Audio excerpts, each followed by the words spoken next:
back to another great week of the Prospect Podcast.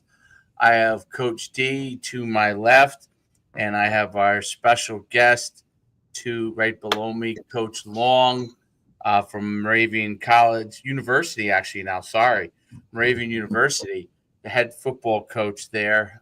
This will be his third year coming up. Coach started out he played at Muhlenberg University, Muhlenberg College. Man, the way they changed it over in Pennsylvania, it's driving me crazy. But Gets you every time. Muhlenberg College, and then he was an assistant coach at high school for a couple of years in New Jersey. Was in scouting intern with the Eagles. Was at Wilkes as a D-line coach. Then he made his big move. He became defense coordinator at John Carroll out in Ohio. Really did a fantastic job there. One of the best defenses in the country at that level, and then took over Moravian. This will be his third year coming up. He's really, moving the program in a great direction. In 2024, they were 7-4. They were bowl champions, first winning season in a long time. So we're really excited to have him on as he continues to turn the program around. So, Coach, welcome to the podcast. Guys, thank you. It's exciting. It's a great morning. It's hot out, but I'm excited to be on with you guys. We're in the cool, baby. Let's go. Very, very, very hot out today. Why don't you, if you can, just dive in? I touched on it, but I'd like you to really, dive into your background as a player and coach, and kind of, what motivated and brought you, to Moravian. Yeah, no, I mean, as a player, I think the big thing that I took from the Division III experience was amazing for me. Playing in high school, I played, in South Jersey, I went to Cherokee High School, played there. He had Dice on early. I was lucky enough to be teammates with Coach Dice, which is always a cool thing now to work together all these years later, right? But had a great experience there, and then found Muhlenberg, and it was a great home. Coach Mike Donnelly was there at the time. He's since passed away, but they got a great staff there now. But it was a great place, and just fell in love with it. But the relationships, I think, were big for me. Like with the coaches, Mike Donnelly, Tom Perkovich, Trey Brown, all those guys were huge in terms of they did it for the right way. I thought, like they developed me as a player. I learned more from Tom Perkovich sitting in an O-line meeting than I still do. Like it's still to this day, and he's one of our rivals and competitors, but I consider him a dear friend. And that guy, has forgot more ball than I know. You know what I mean? So but he took the time to, all of them, Duke, they all took the time to, get to know you. And then, really we were excited about my coaching after I was done playing. And when I became interested in it, Coach Donnelly was a huge influence in that when I was student teaching, helping me get connected in the high school scene around here in the Valley and then back in Jersey. And then the college thing was just like, it happened by accident. Coach Brown had taken the Wilkes job. And again, it came back to relationships. It was work for a guy that I had admired when I played for him. And he was trying to build something there. And I was like, all right, let's go. I could be a part of it. So it started there. And the football side has always been the fun part and the competitive side for sure. And I love it. And I wake up every day excited that I get to do it. But for me, I think the relationships have been the biggest thing, is searching good people, searching people I could learn from, right, and emulate, and always keeping that the main thing. And then now in a position of, a chance to be a head coach, right? Like it was an opportunity for me to give those relationships back that I had, right, as a player. I think that's what we talk about all the time is like the main thing. And obviously, again, it's the football. That's what pays the bills. But the relationships for me, I think, are what make it rewarding. And our young men and the guys on staff here who I've worked with, like that's second to none. Coach, with respect to coming to Moravian and going there, what was the impetus of coming there? Was it the opportunity to become a head coach? Was it? I mean, you played ball in PA, so different school, but. Yeah, playing ball there. What was it about Moravian? Well, I think it also, to be honest with you, being at Carroll for as long as I was, it was a fantastic experience that opened my eyes to outside of where I was from. You know what I mean? Like kind of transplanting myself into the Midwest, the beginning of the Midwest, right? Whatever, if you want to get technical. Um, past state college for me begins the Midwest, but that's my own personal lens being a Jersey guy. Um, Right. but really I saw a program and a tradition there that was something I had never seen before, right? In terms of the consistent love of football, the people that were coming back, and then the product they were putting on the field, how much they loved football. Like I love, like our guys, and it's not a comparison, it was just different, right? Ohio had a little different feel, and I fell in love with a place that I I love that mission. They were like, hey, we're going to play elite football. We're going to compete for a championship. And then you're going to go and be a leader and an impact in the workforce. Like that was their thing. But, male, female, didn't matter. Like all their athletes, all their students. And when I had a chance to become a head coach again, and other opportunities, whether they were right or not, it wasn't ready. And then when Moravian called, I was excited because I got to refresh myself with an area that I had loved, right? The Valley was great, close to New Jersey, where I'm from. But then I saw a university that was similar, right? Like had all these like they do a great job. They get people great educations. There's jobs to be had, a passionate alumni base that comes back and interacts with the students. And I said, okay, well, if they have all that, and then the location, right? Like Bethel, we're in the Christmas city here, man. Like the mini steel city right outside of Pittsburgh, right in PA. Like it's a great, tourist location. It's easy on the eyes. It's easy to get to. I'm adding all this up. And I said, that would be a fantastic place. And then the people on top of it, right? The admin, everybody was so welcoming, even though I was, a Muhlenberg grad, right? At first they give you the weird side eye, but then they got to know me. And on both sides, it was fantastic. And, all those things kind of added up where it was like, okay, well, I know my vision and, it's going to be learning every day, like, and what is best, but I know where the end goal could be. And they're ready to go along for the ride and they believe in it. So that opportunity was hard to pass up when all those factors were together, What were some of the challenges that you had when you came in, and you've already really started to turn around pretty quickly? But what were some of the challenges that you had to change within the culture to start to get them on the right path? I think really the any time there's change, I think there's two types of programs you could take over in any sport, really, but football especially, right? They had been struggling, or hey, like there's a transition and they were winning, right? And winning big because somebody left for another job. So I've seen both. Like when we took over at Carroll, Coach Finati and the staff there, they just gone to the Final Four, right? So like I saw that transition and how different that was. And the difference there is like, hey, we've done it a certain way, and any changes now, whoa, that's going to be really hard. Because like they had success. It's Right. like, who are you? I just went, as far as they'd ever gone, right?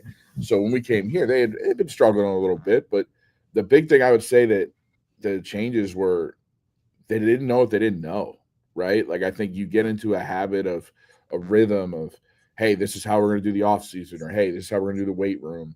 This is how we're going to do grade checks, right? Or hey, this is how academics are looked at in the program, or you can think of anything. Everything got brought up. It's like, okay, this is new for me, right? So any changes that I made, just even in a day-to-day deal, there was going to be questions, right? And I'm a big believer in you got to answer the why and everything. So like it was just a start of like, all right, write down the list, whether it's player schedules in the off season, spring ball, lifting, like go down piece by piece and start to see, all right, what is the standard that I know that we need to set? And then which ones immediately are the ones you can change. And for me, it's those like you got to figure out those non-negotiables versus stuff that's just convenient, right? Like if you're going to go in to change a schedule because, at my old school, me, the head coach, like at my old school, I'm going to change the schedule because I liked it this way. Well, you have no idea if it works here, right? So I was very intentional, I think, early, and I had some great admins here and coaches too. Mike Kane and I had worked together before, and he was on staff, so keeping him was huge in terms of just like, hey, making sure I don't trip up with any of that, right? Where I'm like, hey, I want to do it this way. And he gave me kind of the road of like, hey, this is what you'll run into. If we're ready to work with it, let's do it, right? So I think that helped ease the gap a little bit in terms of there's not as big of a gap of like, whoa, you're changing everything. Um, and that helped early, but it's, like I said, it's more just showing them what the daily standard is in anything they're doing. And we had some great, and we still do, like they're great kids. They're great young men. So like I'm not going to sit here and be like, oh, they had no talent or this, that. No, they were talented. It's just now it's like, hey, show them what it takes to, in our world, right, our standard, to prepare to win on a daily basis. And I think that's been the biggest change. And now the guys they've been doing it. They're starting to feel some success with it. And now it's just the cool part where we're at is if we want to take the next step, it's can we now demand it from each other, right? Not just Coach Long and the staff and not just a couple guys. Now, can we make it consistent throughout? And it's been an exciting thing to watch this offseason for Team 99 as we grow in that way, because that could help, if we continue to do it well, it could bode really well for us in the future, in this season. Is Team 99 meaning it's going to be 100 years of football? Is that what that? Yeah, so next fall, the 26th season will be the 100th team in Moravian history. Wow. There was a little hiatus during some early wars in the early 20th century, but next year will be the 100th season of Moravian football, and it's amazing. Like we had it at Carroll. My final year was the 100th season, and that was a special one there. Like there's very few, like I don't know the exact number, and I don't want to misspeak. I feel like there's very few that could celebrate it, and like the smaller schools, especially, you feel like, I don't know, maybe there are a bunch, but like it's so cool when you do like follow the season on it, all the things that come back and the different ways you can honor the teams of the past, and just feeling that like, hey, it's triple digits. This program's been around for triple digits. As a player, that's got to be a cool feeling, like, wow, they've been doing this a long time. That's incredible. I didn't realize 100 years of football. Yeah, the Northeast has had so many storied, long time standing football programs. It's amazing that even at the Division III level, how long some of the programs have played actual football through all these different types of things. Because Division III is not easy financially. Forget financially. It's always you always have to work to make it work, right? And it's not like you're going to have a stadium with 100,000 that funds everything, right? So it's pretty cool that Moravian has been able to go and play for that long consistently. It's amazing. Talk about, so you came in, you started enhancing the culture. Talk about some of the things that that you brought to the table that you thought the players really gravitated towards that maybe they didn't have in the past. Yeah, no, I think the big thing, I think from a football perspective, I try to make that obviously fun, right? But like I look at football from like the schematic standpoint, the competitive standpoint, like as another like course. Like you get a chance to my passion in life is learning this game. And when I think they felt that energy of like, hey, Coach Long, like when he's up there, it's like he's talking about his kids. It's like he's talking about something that's really important. And just the passion in which the staff and, I think it was exciting for them. The guys who loved it have thrived, and the guys who didn't, they said, no, it's not for me. But like they, the guys who've stayed, and now it's like they understand the importance of it because of that balance, right? And like, hey, his passion is there.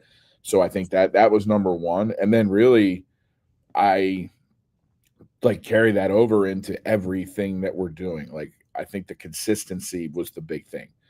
Like whether it's football related or now, hey, academic checks, like I try to bring that same energy of like, hey, you didn't dent the kick out block is the same as, hey, man, like we're missing a couple assignments here. It's the same tone, the same delivery. So now they start to see like, okay, so everything's mattering now, right? And I think that started to like win a lot of people over, because it wasn't just like, oh, when it's on the field, it's this. When it's off the field, it's this. And like I said, I'm not even saying that's what it was, but I think that's the guys have gravitated towards that these last 2 years. I think, and for good, bad, like, hey, consistency, even in discipline stuff. Like, I don't love doing it, but it's like, hey, they know it's going to be consistent. You know what I mean? There's not going to be a like back and forth or things of that nature. I think that's been probably the biggest thing that they've gravitated towards, is that I'm the same guy. The coaches, work to be the same guy every day. Like, in terms of, hey, we have to have energy. We have to have, an attention to detail in everything we're doing. They've responded really well, because like anything, you feel invested in when the person is teaching you or whatever finds those little things, right? And says, hey, like, you could fix this better. You could fix this. Like, I coach the linebackers, and the guys joke like all the time, there's always something, right, coach? Like, because I'm always like, well, it's a great play, but hey, let's look at this. Right. Like, let's make sure we're remembering this. And again, it's not, you don't like keep praise from them, but again, it's just that constant, like, hey, we can fix this. Hey, remember this. There's an extension off of, you make a great play on a pass, right? It's 7 on, let's say, right? And he jumps the route, and it's like, okay, hey, great play. Remember, situationally, if this was 3rd and 8, how would this play out different? Do we want to do that, right? And it's just always trying to, I think Dave's seen that consistency where it doesn't stop.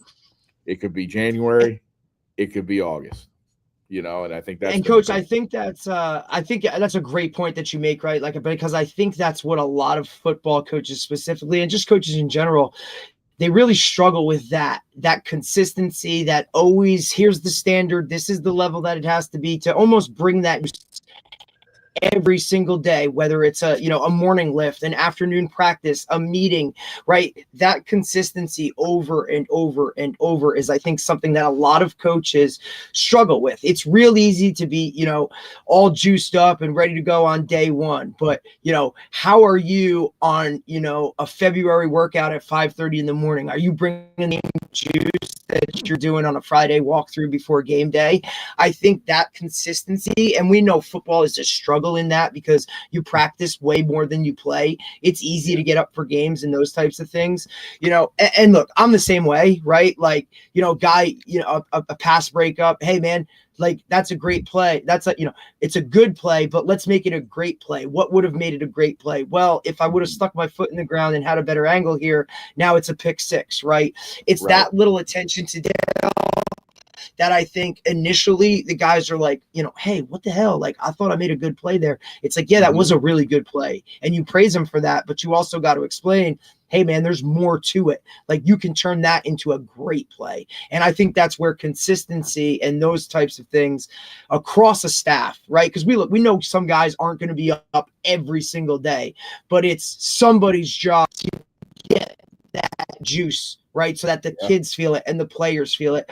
I heard it put a great way, right? I believe it was Nick Saban talking about, not everybody's going to be a 5-star every single day, but somebody else has to get those guys up to that 5-star standard, right? Yeah. So if you're not it, find the guy who is and get to it. Right? Like, get to him, surround yourself with him. And when your coaching staff does that across the board, whether it's on the field in practice, meetings, academic checks, I think that's where you can really tweak it. But that's really hard to do. It's your staff coach to kind of keep that juice all around, because obviously you have it, and I'm sure it feeds off of you. But how do you get those guys, and how do you surround yourself with a staff that can now let that bleed out into the kids? Well, I think you make some great points, and that is something that I've seen, I've seen in my career, where you got to make sure the right people are around you, right? We talk about relationships, and not even just the thing. I think is finding the balance of who's going to challenge your thinking, right? As opposed to, like, listen, I could call a dozen guys that know nothing about football, but they'll agree with me, right? That doesn't necessarily make for the best staff. And I know that's yes, man. We're not splitting the atom here. I'm not telling anybody, but for me, it's like, it's finding a balance of the guys that you respect their work ethic, number one, and their ability to teach. I think that for me is number one. Like, when I hear them teach either to me or to others, am I learning something new? right? Even a young coach, like when he talks, am I learning, like even if he doesn't know everything yet, that like he needs a growing position coach, do I learn something when he's speaking, right? Can I visualize what he's saying? That's the first step for me. And then it's okay, are they willing to like voice their opinion if they have conviction about it? You know what I mean? Right. Now the third thing's the most elusive thing, right? Who's got the ego that they can check and say, okay, at the end of the day, it's still about what's best for the program. You know what I mean? Mm-hmm. I've seen, and like I said, that's the assistant I've always strived to be, and that's what I search for. You know, when I'm now building a staff for myself, because that's the consistency side of it, and then it allows me as the head coach and as a coordinator, like even before, like I said, before I was a head coach, you got to coach your coaches, right? Like that's something that we hear, and it's a cliche term now, but you know, you go to the NFL right now, the best staffs are clinicking themselves, not just in football, but in leadership, all those things, even for 30 minutes a day. You know what I mean? Like that happens. And, you know, when you find time to do that, that's why I'm so grateful for my time at John Carroll. Like we were able to really dig our heels in and find different ways to do that. I've seen great examples of it, seen bad examples of it. So now it's like I was able to kind of pull what was good. But here, like it's developing young coaches, even your coordinators, though. How am I challenging them and finding a way for them to, you know, be a better leader or be a better teacher? You know, but I think that's the biggest, finding that mix of the people, right, that you need, and then being willing to say, hey, like, what is the plan? What are you trying to teach them without just like, hey, here's our program manual. This is what we're all about. Right. Like, no, if you're going to do that, hey, if you got pillars, like, all right, we got our 3 pillars, right? Prize, poise, and toughness. You're going to coach the coaches on what that means to you, why it means something to the program every year, right? And it's not just you want, if you do it that way and that consistency, then it starts to matter to them. Then it starts. That's how, like you said, even on a day where, you know, Coach Dice is, you know, he's under the weather, so you can tell he's struggling to bring, let's call it the juice, right? But you know, Coach Flip's right there. He knows he's all right. Hey, he's coaching the DB and the nickels and one-on-ones. Coach Dice is a little quieter today, but maybe he's got, hey, I'm going to make sure my juice is high. I'm going to make sure this, both sides, he's going to celebrate great play, O or D, in the one-on-one period because he knows Dice is just hurting, right? Whatever it is, like you pick your guy up. We've all been there. We've all been there. No doubt. But you got to find that mix so that can happen, right? It's the mix of personalities and also who's willing to say, like, hey, like, you know, it's what's best for the team. For sure. Right. No doubt about it. And that's something that you have to be able to consistently figure out, like, right, like what is best for your team, what keeps them motivated, keeps them moving in the right direction.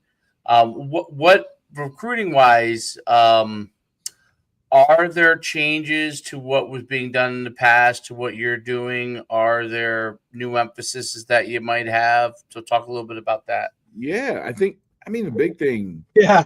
It's a wild world, dude. It's a wild world, especially Division III, right, Dave? We talk to a lot of Division III coaches, and that recruiting world, it's different, right? And every guy has a different approach, good, bad, or indifferent. Like it's just, and the kids are different, right? Like, oh, it's a different generation and all this stuff. But the actual, like, logistics of recruiting have changed a ton recently too, right? Sure. So speak on that a little bit, Coach. I'd love to hear your point of view. Yeah, I mean, really, you think about it.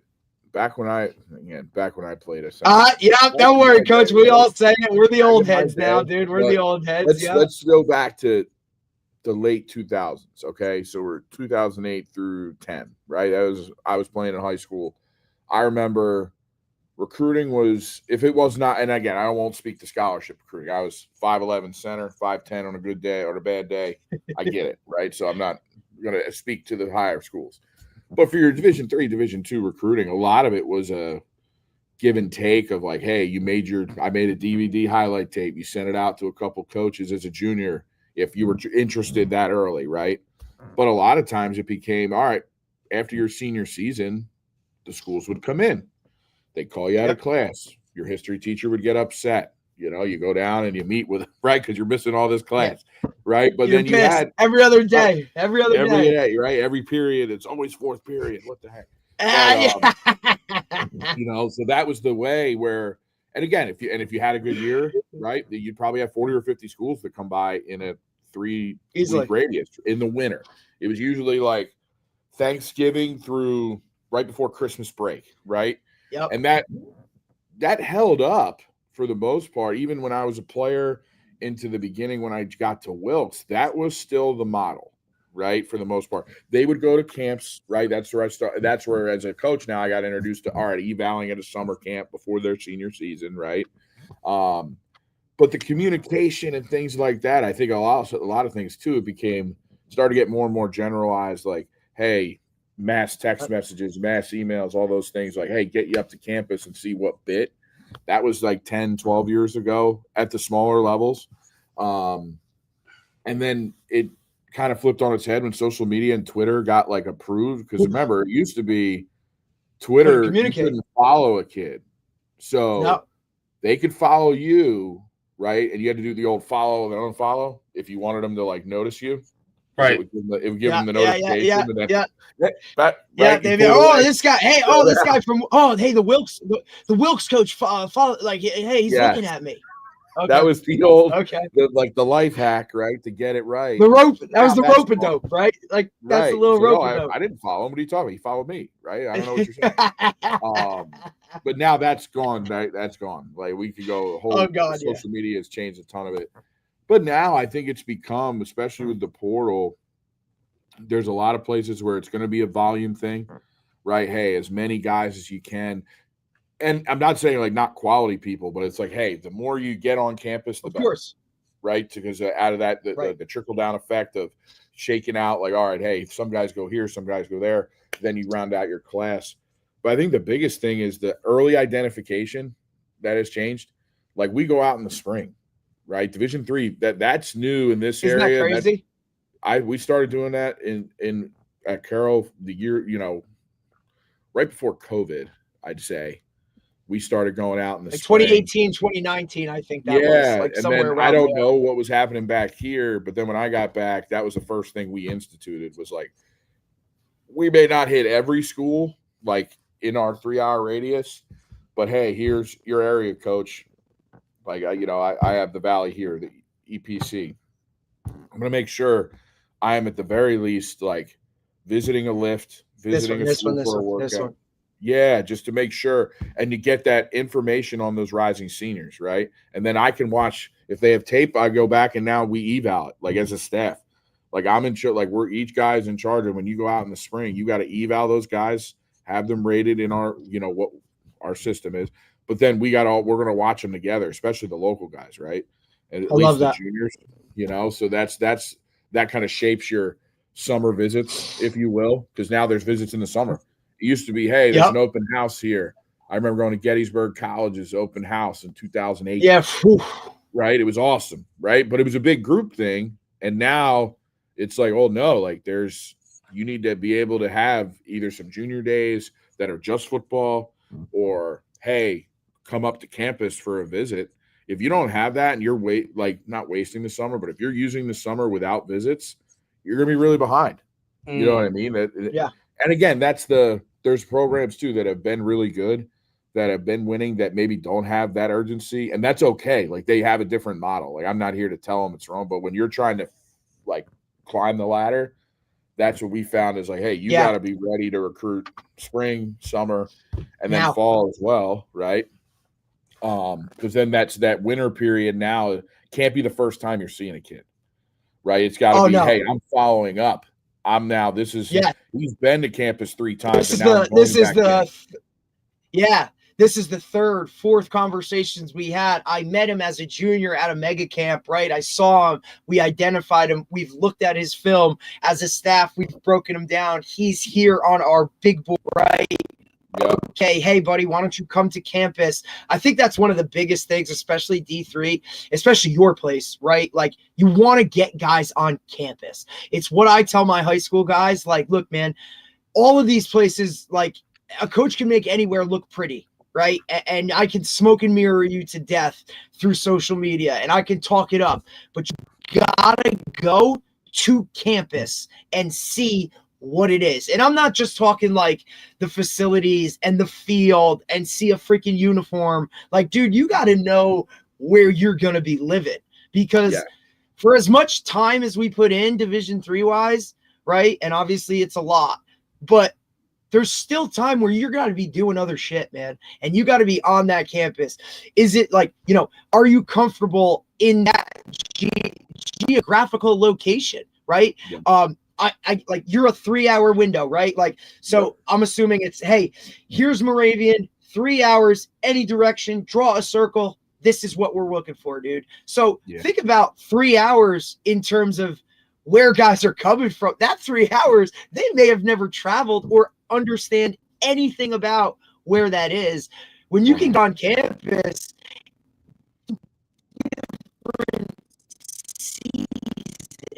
that's the biggest thing for me, especially here in the Northeast. Like, what is this like in the winter, right? Like, what am I going to be dealing with?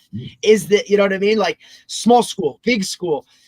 Is it city? Where are you coming from? Are you coming from a smaller high school where you knew everybody and now it's different, right? Like, you got to get those feels, and being on campus, I think, is one of the biggest things, like, take as many of those summer visits as you can, man. Like, I'm sorry, like, that's the time to go and see it. And now, all right, this is in my top 5. Now I'm going to go to a game day visit. What's it like on a game day, right? Like, I'm sure you do those where now you're on campus. And then when you see them post their senior year, dude, this should be like a, hey, are we in the mix, dude? Like, is this a place that you could see yourself? Now they should be asking the questions like, how many linebackers are you taking? Or are you looking for are you looking to bring in a portal guy? Or are you looking for like, these are the questions that I tell my high school guys. Not only you have to ask, but mom and dad have to ask, right? Because that's the biggest hole right there. Or usually, the uncle that like just wants to know about NIL, and we're like, dude, this is D3. What are we talking, right? But I'm sure you get those questions. How does that relate, Coach? Does NIL factor into what you're doing at all, or any of those types of things yet? Has it? I'm sure you get a bunch of questions when it comes into it, because a lot of people just don't understand the process. I don't know if it's fully D3 yet. I mean, I'm sure it will at some point. And just speak on that a little bit, Coach, because it's one of the questions we ask all the guys. Like, how is NIL? How do you deal with it at your level? For sure, I think it's definitely. I don't want to say like non-existent, because the conversations are there. Right. Especially if you have an alumni base that's active as ours, people, they're interested. They're like, hey, how, like, I see Penn State. How can we help, man? I love Moravian. I'm a Greyhound for life, dude. Like, I own this damn company. What can I do? Right. No doubt. Like, so I think for me, it's now, all right, shaping the conversation so that how would it look? What would we'll make sure we're following rules, right? All those things. Of course. And two, like, what do you want that to look like?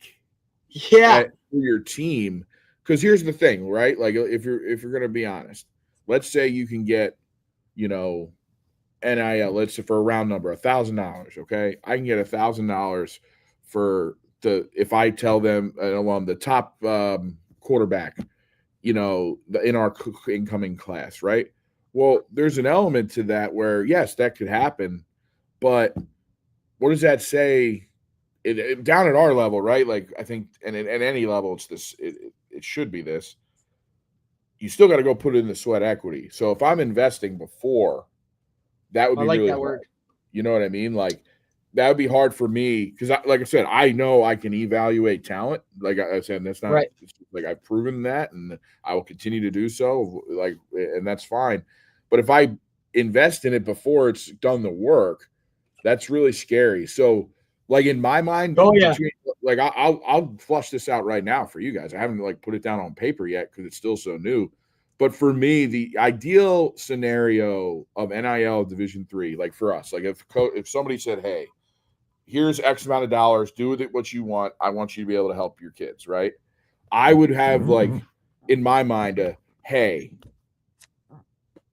is it like you'd have to have some type of like ruling where it's like, all right, this is how you could receive NIL to help pay for school. Like for me in my head, it would be like a grad student. Like, hey, this guy graduated from Moravian already. He's got one more year of eligibility. We're helping him pay for school. And he's on the team, but we love this kid. Like he's a hound. He's graduated. That would be like for me where I could sell that to even the team where it's like, well, hey, why do I not get one and he does, right? Or vice versa. Well, he's put in 4 years of investment. Right. Or even just like, even if it was a transfer, he's there for 3 or 2, right? Like I could at least say like he's been on the team and he's performed in some way, right? Like he's given back to the team the sweat equity. And then it's like, but if I had that like thought process for the guys where it's like, hey, undergrads were all the same, right? Grad student, it's not that he's better. We're helping him pay for grad school.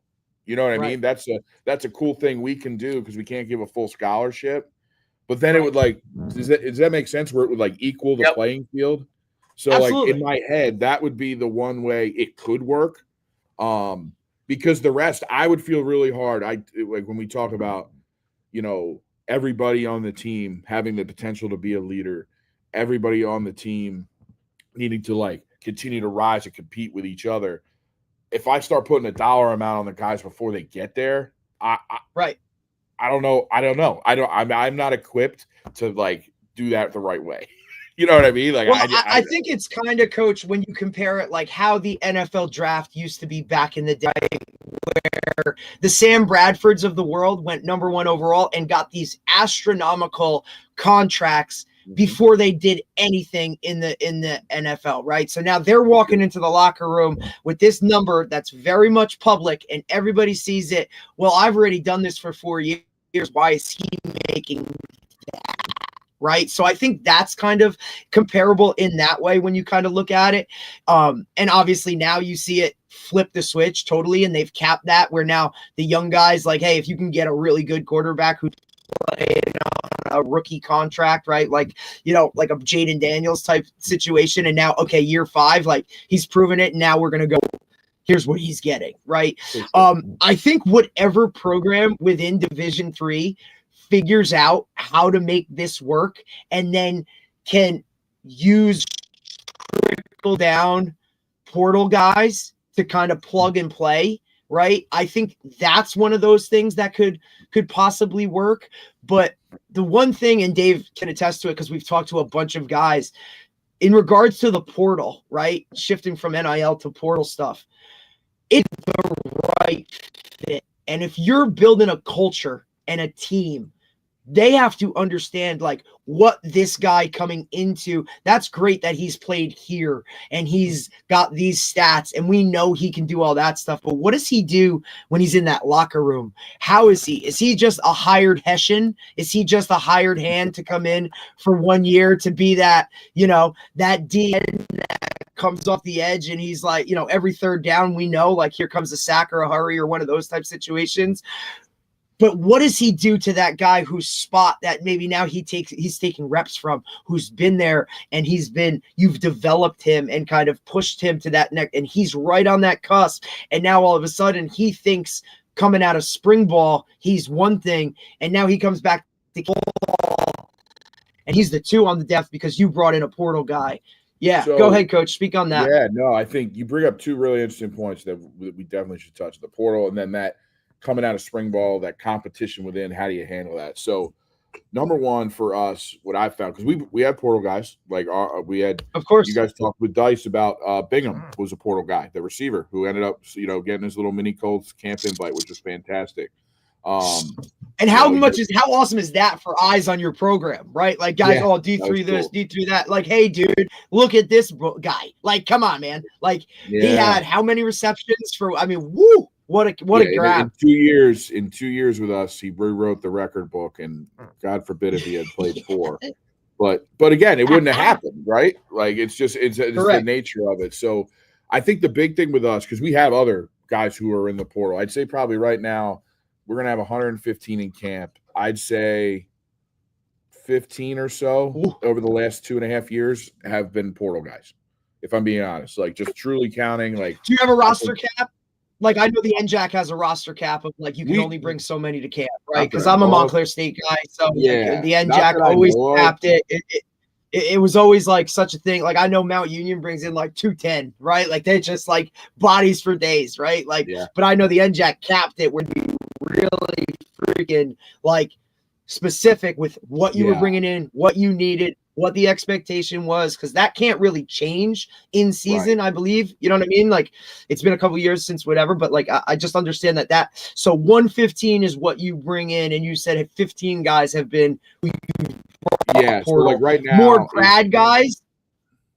No, it's a mix. We have a couple, but the big thing, we set parameters with the portal that like when I got here, because we had used it at Carroll and then in the infancy of the portal, and with success. We had some really great guys, who had come in. And I remember we had a punter, Grant Gagne, who was at Youngstown State. He had gotten hurt. He wanted to come in, ended up being an All-American. He got another scholarship when he graduated to go punt at Charlotte as a sixth year.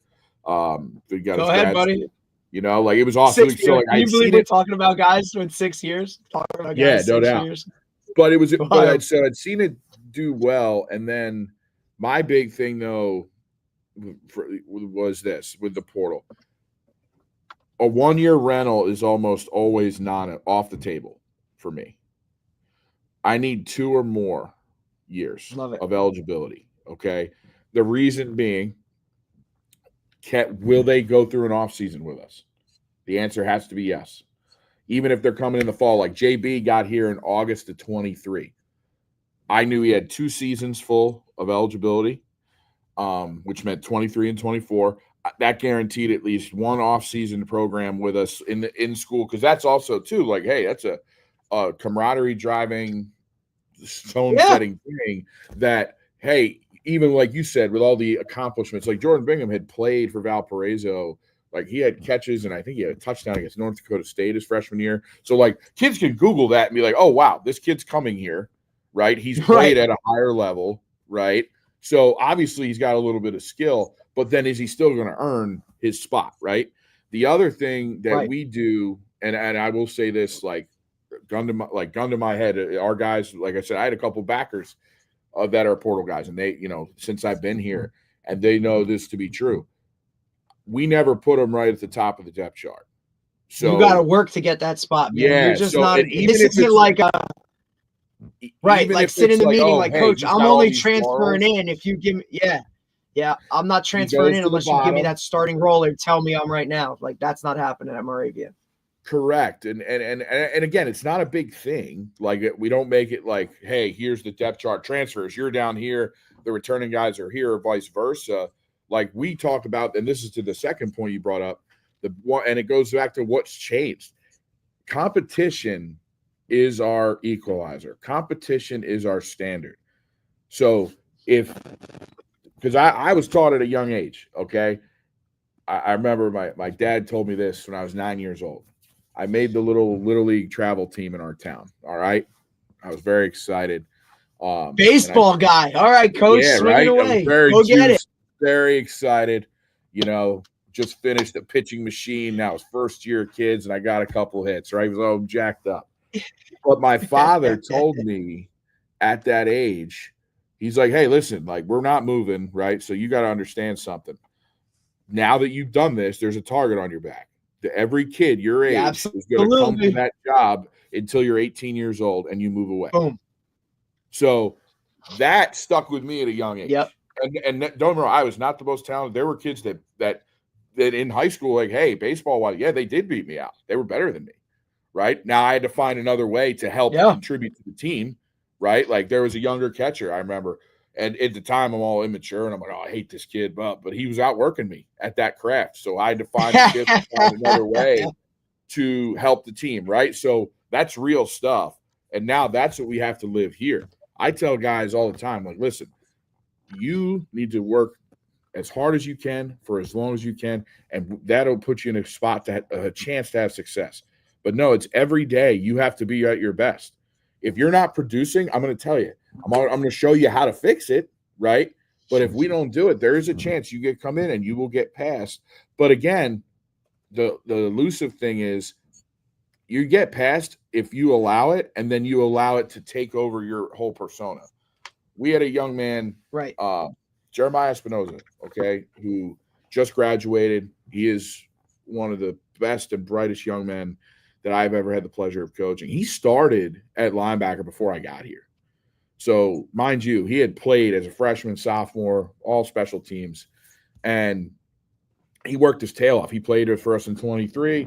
He was used a lot. And then last year we had two new backers come in that we play 4 to 5 guys in a game, but he got passed. And it's not because he wasn't good. Like the other guys had a little bit more, whether it was height, whatever, and they were able to produce. That young man, I will say this, was one of the best teammates.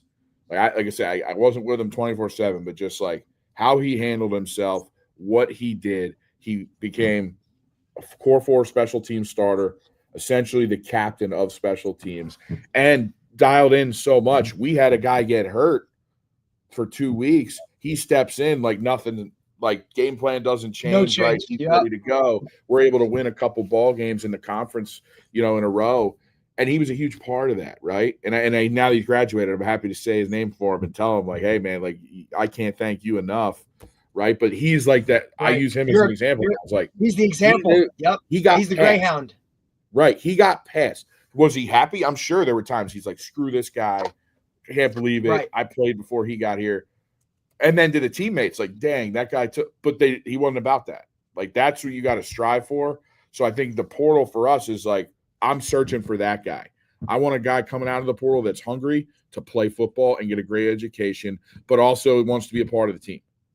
Like that's the thing. If you're coming for laurels out of the portal, like, oh, I'm going to drop down to D3 and set records, that's the wrong mindset, right? Or, hey, I'm just going to come in and start. Every guy, to their credit, I will say this, every kid we've brought in the portal, like it's been such an honor to see them just say, hey, like, I'm here to work. I'm here to help. I think that's embrace their role. What about a grad transfer that's like already graduated from another school that only has 1 year? So let's say he went, I don't know, Rutgers, for example. Yeah. There is that something you would still consider, or like a guy from a higher level? For now, it would have to be a really special situation, Coach. I'm going to be honest with you, especially these first couple years, like right. You talked about getting like our team to understand the standard. Now, if we're 10 years in and we got it humming and we feel like, I think every coach can adjust their approach. Like I would hope I could, and say, hey, right. I feel like the team's in a really good place. We can handle this type of young man. And it's not even the person at that point. It's just the scenario. It's risky when you're building and trying to set a standard of a guy who's only going to be there for 1 year. What's his motivation? If it is a special young man, hey, I may reconsider. Coach, you're right. Like, I would have to see him. But as a general rule, that would be really tough for me. Just because, like, if I'm going to put my money where my mouth is with the kids and the high school kids I'm recruiting. Because, Coach, the big thing I will tell you with the portal, and this is something that I will hang my hat on. We have 26s who will be on campus today. We have a couple of visits. The 25s just finished up. That conversation you talk about, how many guys are you bringing in? What does that look like? We constantly update our guys about, hey, this is how many we're looking to bring in your class. Here's how many's going to be in the room. When that number updates, let's say I take a transfer, I will call the high school kid and say, hey, just want to let you know we got this numbers. Here's how the number's sliding. We took a transfer. It doesn't mean anything. It doesn't change my love for you. Doesn't change what we think. But I wanted you to know, because that's my challenge in recruiting with the kids and their families. When I sit with them, I say, guys, you got to own your process, and you got to find the people that'll tell you the truth. Whether that's the hard part. What part of my game needs to get developed, not just how awesome I am. 2, who's going to actually tell me how many guys they have and why they recruit that way? Like, I want right now. We're going to have. I'm looking at it right now on my other screen here, guys. We're going to have 12 linebackers in the room this year in Team 99. Very excited. Okay. Woo! But the reason there's 12 is because I want my special teams 2 deep to have 10 of them on there. Right. Like in Division III, I don't mean to start shouting in the podcast. Right. You want those guys running. No doubt. Sorry, Coach, you're talking about juice and excitement. Like, this is where we're at. It doesn't matter if it's a podcast in the summer or if it's right. Like, and you have to bring it. That's a guy that people want to play for. No doubt. So I see it like I got up close against Mount Union, right? It was a big rival for us at John Carroll. Went toe-to-toe with them. Jeff Dart, all those guys, the Karrases, some of the best coaches I've ever seen. Larry, is a GOAT. Vince, awesome. But you know what they have? Depth, right? Yes, they have their kids, a lot of kids. But their linebackers and running backs are special teams demons. Like Josh Petroselli was an All-American for a long time. We started seeing those young backs behind him on specs before the world saw them getting carries, right? That's what it is, right? Same with the linebackers. They had, Mason McMillan, I had recruited, and he's going to laugh if he hears this. I recruited him out of Wadsworth. He goes to Akron to walk on, transfers to Mount. We didn't get him at Carroll, but I remember we had a great relationship. He was an All-American for Mount Union. His backup, Jamison Jackson, I was still to this day remember watching him run down on kickoff as a freshman. He was Jamison's understudy and then became his own role when the time came. Yeah. So, like, if you want to get it humming, you want to know why the Purple Raiders have won it 13 times is because they never hide from whatever their plan is numbers-wise, but then their guys are like, hey, you go compete, and then that's what we need, right? So having that mindset from the beginning in the process, portal or high school, but then keeping them in the loop so they're not surprised. That's the big thing. Like communication. Where it's like QBs. They'll bring in 8 QBs into a camp, and you're like, whoa, yo, dog. There's only one QB on the field usually, right? And then there's 8 red jerseys. That's a lot of reps that are getting missed. Right? Whereas like, hey, this is how many. If you know going in, more power to you, right? Like, hey, that's cool. But when you show up, that's a jarring thing. Hey, there's 37 D linemen here today. That's what we're reporting. Whoa, 37. It's a lot of D linemen, right? So it's just having that like wherewithal and knowing you'll lose kids too. We lost kids 100%. In this process with the honest approach. Because a lot of the times now, and you guys probably hear this as well, I want to play right away. Coach, I want to go somewhere I can play right away. Of course. It's college football, brother. We don't hand out jobs in a room like this. Come on. And if you tell them no, there's going to be a competition. Sometimes they'll walk right out, and that's okay. And that's fine. That's okay. Yep. That's it. That's where you want to know that before they're in camp. Like that's you know what I mean? Like that's where you talk about that. And it's really hard, right, as the high school coach, because that's the adjustment the same way with, hey, coach, I want to play both ways. Like, I'm sure you do, bro. And I'm sure you have your entire career. But, hey, you're a junior now, and I see you as more of a O tackle than a tight end. Like, that's a really hard conversation. But, I just tell him, look, I'm going to be honest with you because I care. I could sugarcoat it and let you go out there, and you could – look, you want to be the 5th tight end, and never get reps and never play, that's fine. But if you go to O tackle, you're probably the 2 and you're a rolled ankle away from going to be a starter. And that might be what you project more at the level if that's where you want to go. And it's almost a harder conversation to have with mom and dad than it is to have with the player. Because ultimately, a lot of these guys, look, they just want to win. Coach, I'll do whatever. But the email comes from mom or dad, and they don't see that email. So when I pull the kid into the office after the email was, hey, my son is this and that. Why isn't he playing? He deserves the ball more. But then you sit down with the kid, and he's like, I'm happy as hell, coach. Like, I just want to win. This is great. Like, that's really difficult. Well, but I think the one thing that always, will trump everything else is the open communication of this is where you're at. This is where I see you going. Right? That back and forth of I know where I stand is huge, right? Because the worst thing is walking into a room and all of a sudden you're the 3rd on the depth chart after you just took all the reps the day before as the 1. Like, why did I drop with no conversation? The open communication. And look, like you said, you might lose guys in that process. And I totally understand. Like, guys shy away from competition. They've always been the man. And now all of a sudden you're not the man, right? Like, every guy around you in that linebacker room was an all-conference player, an all-division. He was the best player on his team. Now, wait, I have to run down on kickoff, and that's not solidified for me, coach. Maybe this isn't for me. Okay, bro, go. Is that what our locker room about? Is that really a big thing at Division III level in recruiting? That kids come in, they say they want to they don't want to compete for a job. Well, it's not even that they don't want to compete. It's just that is one thing. Like I ask whenever I sit down with a family, I ask for their like 3 bullet points of what they're looking for in a school, like whether it's football related, whatever, just to start the conversation, especially now. And it's not just here. The last 5 years, like post COVID for me, that answer of I want a chance to play early, that's the word, right? And again, you've run into it. I don't know if it's that they don't want to compete. There's times where they're like, well, wait a second, you said I'd have a chance to compete for the job. Right. Yeah. They did. They got the reps. They didn't go as well as they planned for whatever reason. Correct. And now it's back to the drawing board. I think that's college football. Right. That's what we're learning 100%. here. But now they get that point. They're like, well, you told me I could compete in the room, but I didn't compete. I lost the job, right? Or I didn't get there. I just took the reps. Like I'm out. I think Division I has created that problem.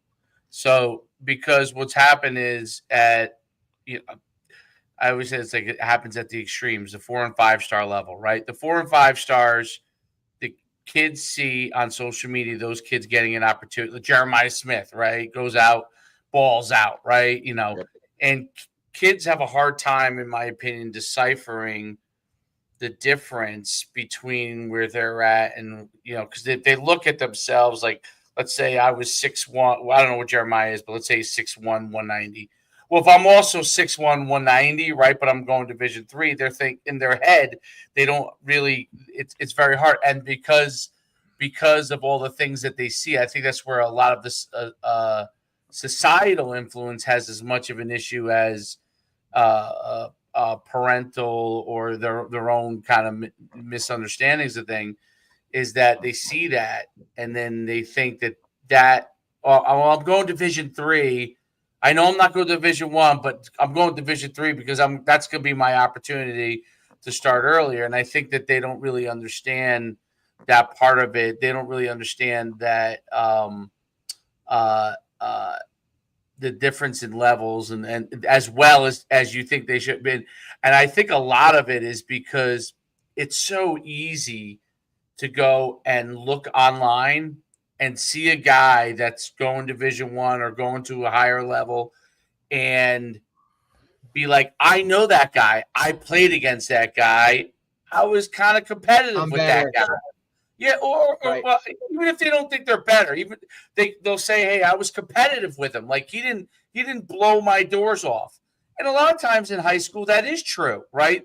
That really is true. Like you could have a kid that's going to be a Division III player, be competitive with a Division I player, and there's a lot of circumstances around it. Obviously, maybe the coach does a great job of defending against them, or there's a million things that could be reasons behind it. But they get that in their head. And because of social media, because of how things get put out so easily, whereas when I was, and I'm way older than everybody in here, but in the 90s, come on, Dave, come on now, buddy. No, I'm saying in 1992, I didn't know anything. I knew it used to be posted in the newspaper, right? Right. You knew Bergen County. Right. I was from Bergen County. The only guys I knew would be guys that scored touchdowns, right? Yep. Like threw touchdowns. Statistics.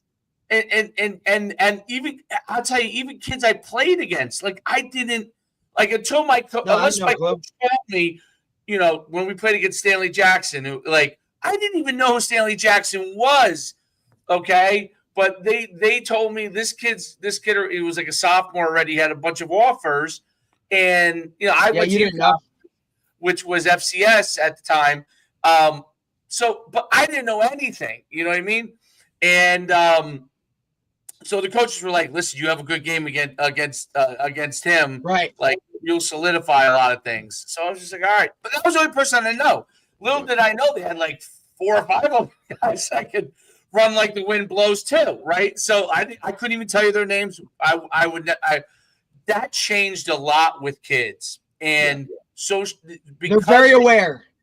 They're very aware. They're very shockingly aware How many almost, right? Well, Dave, how many times do we go with our 7-on-7 club to a 7-on-7 and guys are like, hey, that's so-and-so, he's got this offer. That's so-and-so, he's got this offer. Or they know, like, I mean, dude, he wears a size 10.5 shoe. Like, they are so plugged in to those whatever. I mean, it's unbelievable. And even for me, right, like, I came out, my last season was 2003 in high school, right? Like, progressing to college-wise, like, then it became, hey, so-and-so played here. He's this guy, right? In college, like, hey, we're bringing in this guy at safety. He's got, like, I still wasn't fully aware of it. I want to say it changed, Dave, with the social media aspect of it. And obviously with you, Dave, like what you did. To come a little bit, right? When you at the end of right. Right towards the end of my college, like high school, you started to get, high school, you started to get, I was right towards the rival ranking. Because that was when I first started coaching. 7 rankings. Yeah. Correct. Yes. So your first years of coaching were my finishing of high school career where, look, I knew Adrian Peterson was the #1 national recruit in my class, right? Like, okay, dude, here I am coming from, like, what are we talking about? I mean, maybe because, like, you know, I was a psychopath, like, to go and find, like, who those lists were. Different. But to the other guys, like, hey, you're playing against so-and-so from, you know, Newark West Side. He's got a Texas offer. Like, I didn't know that shit until I was lined up across from him, and how my coaches knew it was just word of mouth, right? Like, so were they real or not? Like, that was something that towards the end of my college career, 2008, right? Like, look, I might have played, like, my coaches told, my college coaches. What happened? Yeah. Correct. That was that transition. A lot more. That's what it was, and it happened. It happened really fast too. Like, now all of a sudden, like, there was no star rankings. I'm gonna tell you, this is funny because this is how, like, you didn't know anything back. So I was, I don't know if you ever heard. There's a magazine, Bigger, Faster, Stronger. I don't know if it's still around, but I was first team All-American in that when I was a senior. Okay. But because I was an All-American, that I didn't really, like, understand things, you know. So I had a bunch of scholarship offers. You know, I had a couple Division I Temple in Maryland. I had a million FCS, ended up with a million FCS things. And but what was funny about it was I remember going and looking. Back then, you had the magazines. So you had Athlon, and then you had Street and Smiths. Okay, and they were great. Those magazines. So I go in, and they had my first eye-opening moment was when it came out with before the senior year, and I went in there. I shit you not. I'm like, "Where's my name?" You know what I'm saying? Like, it was like there was like 100 guys only on the list. Yep. I'm like, "Where's my name? My name isn't in there." I was like, "Oh shit!" Like, I'm not one of the top 100 players in the country. That's how little you knew. Like, you know what I'm saying? Like, because I was getting letters from every single school in the country. Right. And back then, like, I wasn't just like handwritten everything, right? So that was like that. It was almost like the version of the fake offers they give out now. You know what I mean? Like, like boxes and boxes and like my mother eventually had to throw it all out because it was just like, I mean, how many of these are we going to keep? So it was crazy because it was your whole storage unit. But I had no idea. Like, I really had no, because all of that I had visited a bunch of places already. And unofficially, so you get this thing in your head. Now they just compare themselves because it's literally out there, and then you have so many services that give like a star to something. You know what I mean? Like beyond Rivals and On3 and 247 and all that other stuff. There's like 15 other services that are given some make believe star ranking, and so they pick up one and they're like, oh. All right. Well, I'm going to Moravian, really good program. I mean, I have a 3-star. I'm, you know, from John Smith Star System, and now I should be which, by the way, it brings me to my main point because I know I rambled. But what I think is really cool that you're doing is the idea of not just the camps, because obviously the camps are important, but get on campus and meet us. Like, I think that is in the summertime, because so big. I think that one of the things, and I think you've identified this, it's really hard when they work out 19 million times every day to be able to always give your best performance. But if you already have gotten film on them and they're like, I went to these camps, you know what? Hey, listen, you went to those camps. Obviously, we'd love to see you on a camp. But, listen, come up, meet with us, sit down with us, let us talk to you. I think that's so awesome because a lot of guys still, and you probably know a lot of guys that are still they're like, no, you got to, come work out for us, right? And the kid's, on his 18th workout because they don't know shit from Shiola and where to go, and they're on their 18th workout, and then they slumber into that school and they get themselves written off when maybe they really could. Maybe they are a guy that could play at that level, but they're on their 18th workout in 18 days, Yeah. So just get on campus. Let us look.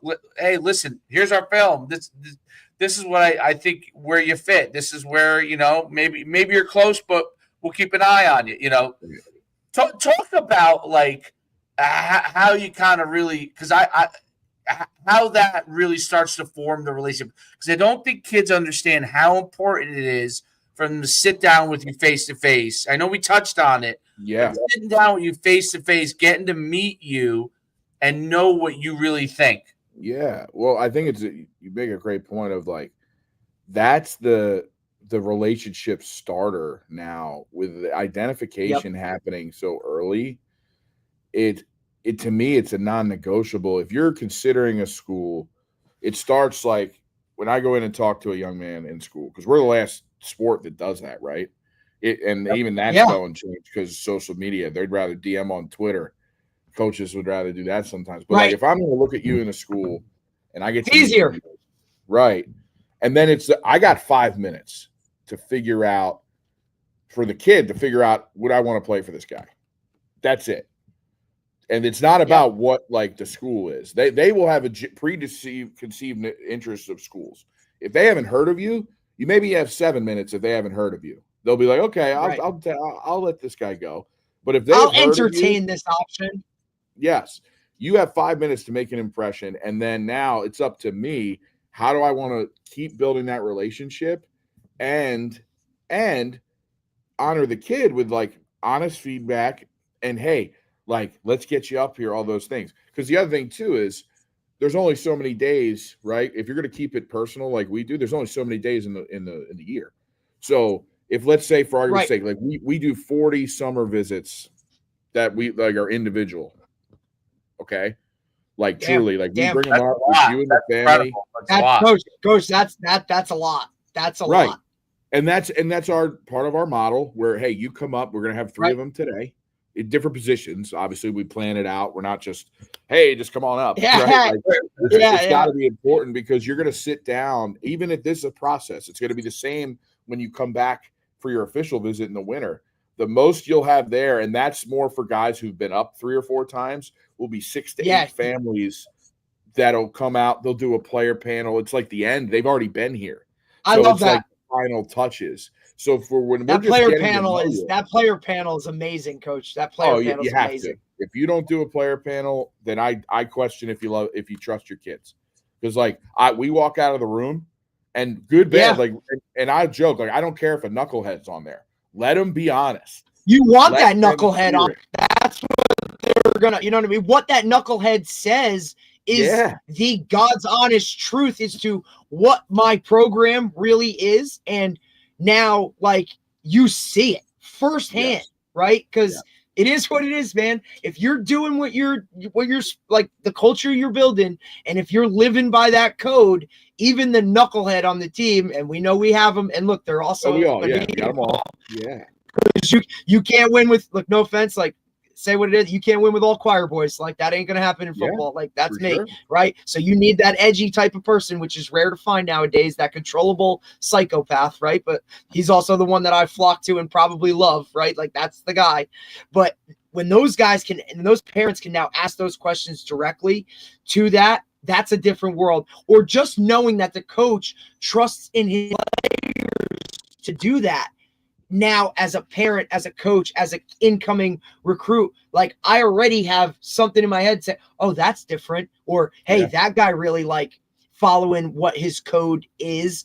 40 visits in the summer, Coach. That's your real, that's That's unbelievable. Well, and again, it's We nothing. haven't talked to anybody doing that. Well, again, I think it kind of happens by accident a little bit. I'm not going to sit here and pretend that I came up with, hey, we need to hit 40. I think it just became like for us, we put set days on the calendar where we're in the office, we're doing staff stuff to get ready, or we're going to a camp at night. Hey, if you have a guy that you loved in the spring that you want to get up to show him campus, because that's the other thing, you show him campus when it's dead. Because right, let's see, does it pass the eye test for them? And not 100%. Like, I love our location, right? I'm so blessed. We are so blessed. But some people may walk on our campus and say it's not for me, right? And that's a real thing. And that's what we're talking about. Like, so look, Dave went on visits. I went on visits. Get that done early so that he knows. Yeah. And we know, hey, Jimmy Jones wants to go to a school in a true city. I tried it. I love the, I love the idea of Moravian, but I don't think I could go there. Okay, bro. Hey, if something changes, you let me know. We're going to move to the next guy. Like it allows that to happen earlier. Right. And then on the other side, it says, hey, I'm interested. Now it's like when we're talking, it's not the superficial, hey, I can't wait to get you to campus. Now it's, hey, now I want to come to a game day to see the atmosphere, like you said, check that box. And then they pencil in, I better, if outside of a full scholarship at a higher level, I'm visiting there in the winter. I'm doing my official there. That's what it guarantees. Because if they like it and they saw the time of like, wow, they sat down and watched my junior tape, even if it was 3 clips, if we like it and we've ID'd them as a guy we like, why do we want to watch these 3 clips with them? What are we trying to do? where we want to see you improve? That's the conversation we have in a lot of these. What do I want to see on your senior tape? What do I want to see improve? Right. And that's I think where we should try to be a little different. Like and there's people that do it right. Like, cause there's great programs, man. And everybody's doing it a different way. And we just try to be a little different and I hope it works. Right. Like I think it has been, and it's been fun to see. And we're going to keep doing that and try to just be on the right side of what the young men want and need. Cause at the end of the day, no matter how much they've changed, we can't move our standard of, hey, we got to find the guys that love this game, that want to be great in everything they do. Like if we move that goalpost, then I need to get out of coaching. So if this is the way that we've found right now where I can identify to the best of my ability, are those guys meeting what we need too? Right? Like when I look him in the eye, does he love ball? Right? Does he love ball? We all could sit down with a guy and find out real quick. And then if it's one of those like, oh, well, I do love it. Well, your body language telling me otherwise, right? Or, hey, what the questions you're asking. If you're asking me respectfully to everybody, if someone's asking me how many, hey, is there air conditioning in the dorms or what's it like on, here, like that if that's one of your first questions, then bro, like this ain't admissions tour at Rutgers University. Like that's what you ask in the big group of 50 people. When you're sitting down here, it's, hey, talk to me about your alumni and internships, right? If you want, and I'm down with that stuff. That's what can you do for me after? Like, what can you do for me because I have the Universe for sure piece of paper, for sure. Right? Like, what does that do for me, coach? Or, hey, coach, I'd really like to. No doubt. I think that's the secret sauce is like for us too, like seeing that. And then, all right, hey, is this because sometimes a guy will leave and we tell, like, I'll be honest, like, hey, we'll slow up our communication if it's something that like, I don't know if he's going to be a fit. You know what I mean? Like, I don't know yet. You got to be now. If he comes back to me and says, Coach, I really like it here, I'm going to say, hey, to be honest with you, man, like we're going to go in a different direction. That's the other thing too. Are you willing to? And some people get upset. Some people and high school coaches will get upset. Hey, like I've had a couple say to me, what do you think, you're a scholarship program? I said, no, that's not it. It's just like, hey, you're like, actually my standard is that. So you know what? We just know what fits our mold. Hey, here's the reasons why he doesn't. Yeah, no doubt. We got to figure coach that him out. Up and tell him what to do with that. 100%. Coach, and not without being what are some red flags, right? Like, I know you just talked about some of the questions and things like that, but like when you got a recruit in the room now, like what are those red flags that would either slow up that communication or literally like, hey, we're cutting ties, like we're not recruiting this guy anymore? Can you give me some of those red flags? You know, as a high school coach, like, you know, what do you look for? Because I could preach and say whatever and all this stuff, but when it comes actually from that, right, a lot of our viewers, like I'm sure either whether they're parents, athletes, just other coaches would love to, hey, what are those negatives? What are those red flags? And we know the obvious ones, right? Like grades, or, you know, if you got felony pending charges, like, dude, I don't know if this is really going to work. Like, you know, what are some of those red flags for you at Moravian? For sure. I think the first thing when you get up there, body language is everything to me, right? Like you could tell if someone's interested, all those things. And now it's not even an ego thing at that point. So you know they're interested, they're here, right? So you don't have to play the game of like everybody has different posture, all that stuff. But it's more, how are they engaging with the conversation? Is it, hey, they're locked in, their eye contact's great, but a lot of kids don't do that nowadays. So I can't, if I crossed up a kid that didn't make eye contact, I'd have nobody on the team. Because you wouldn't have a roster. Right. But if you asked them to text it to you, right? If you said, hey, can you give me that answer?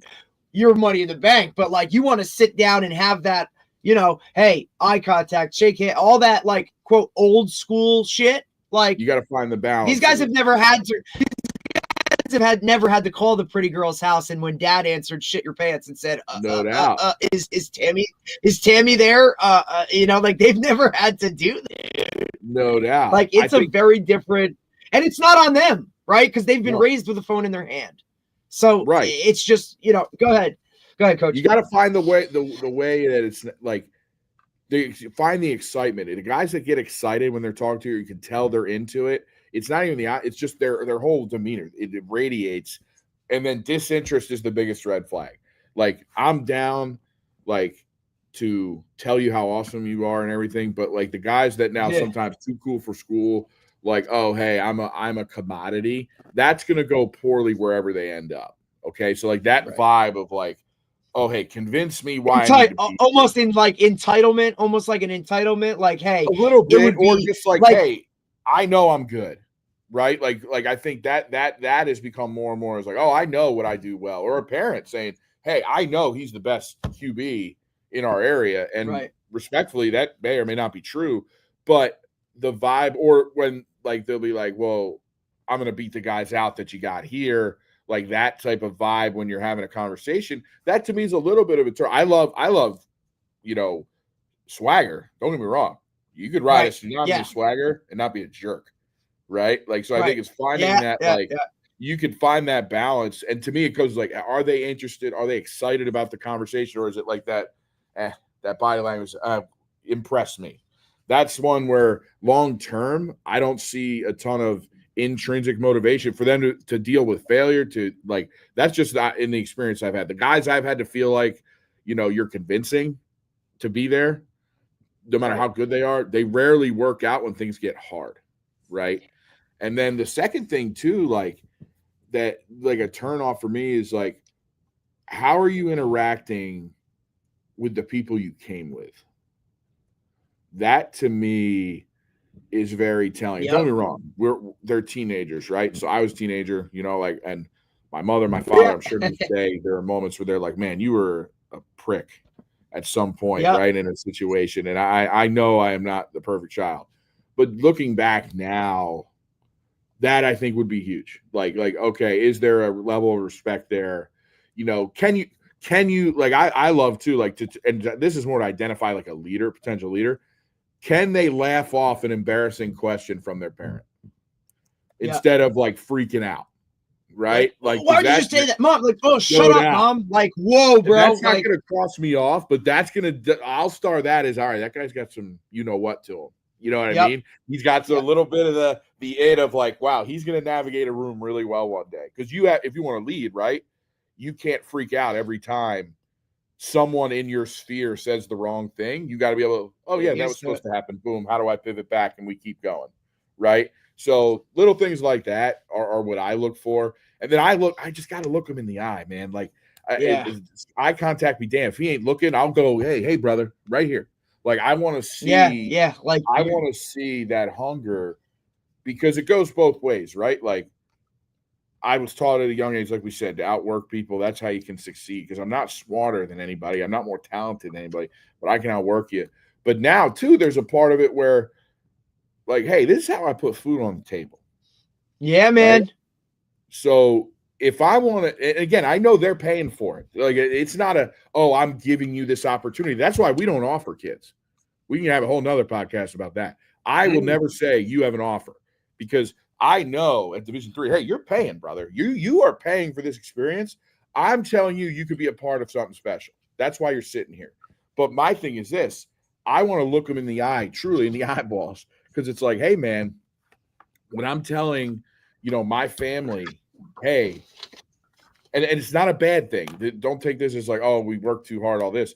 But I want to be able to look my daughters in the eye and say, hey, I'm with the team today, that every one of those guys loves that game.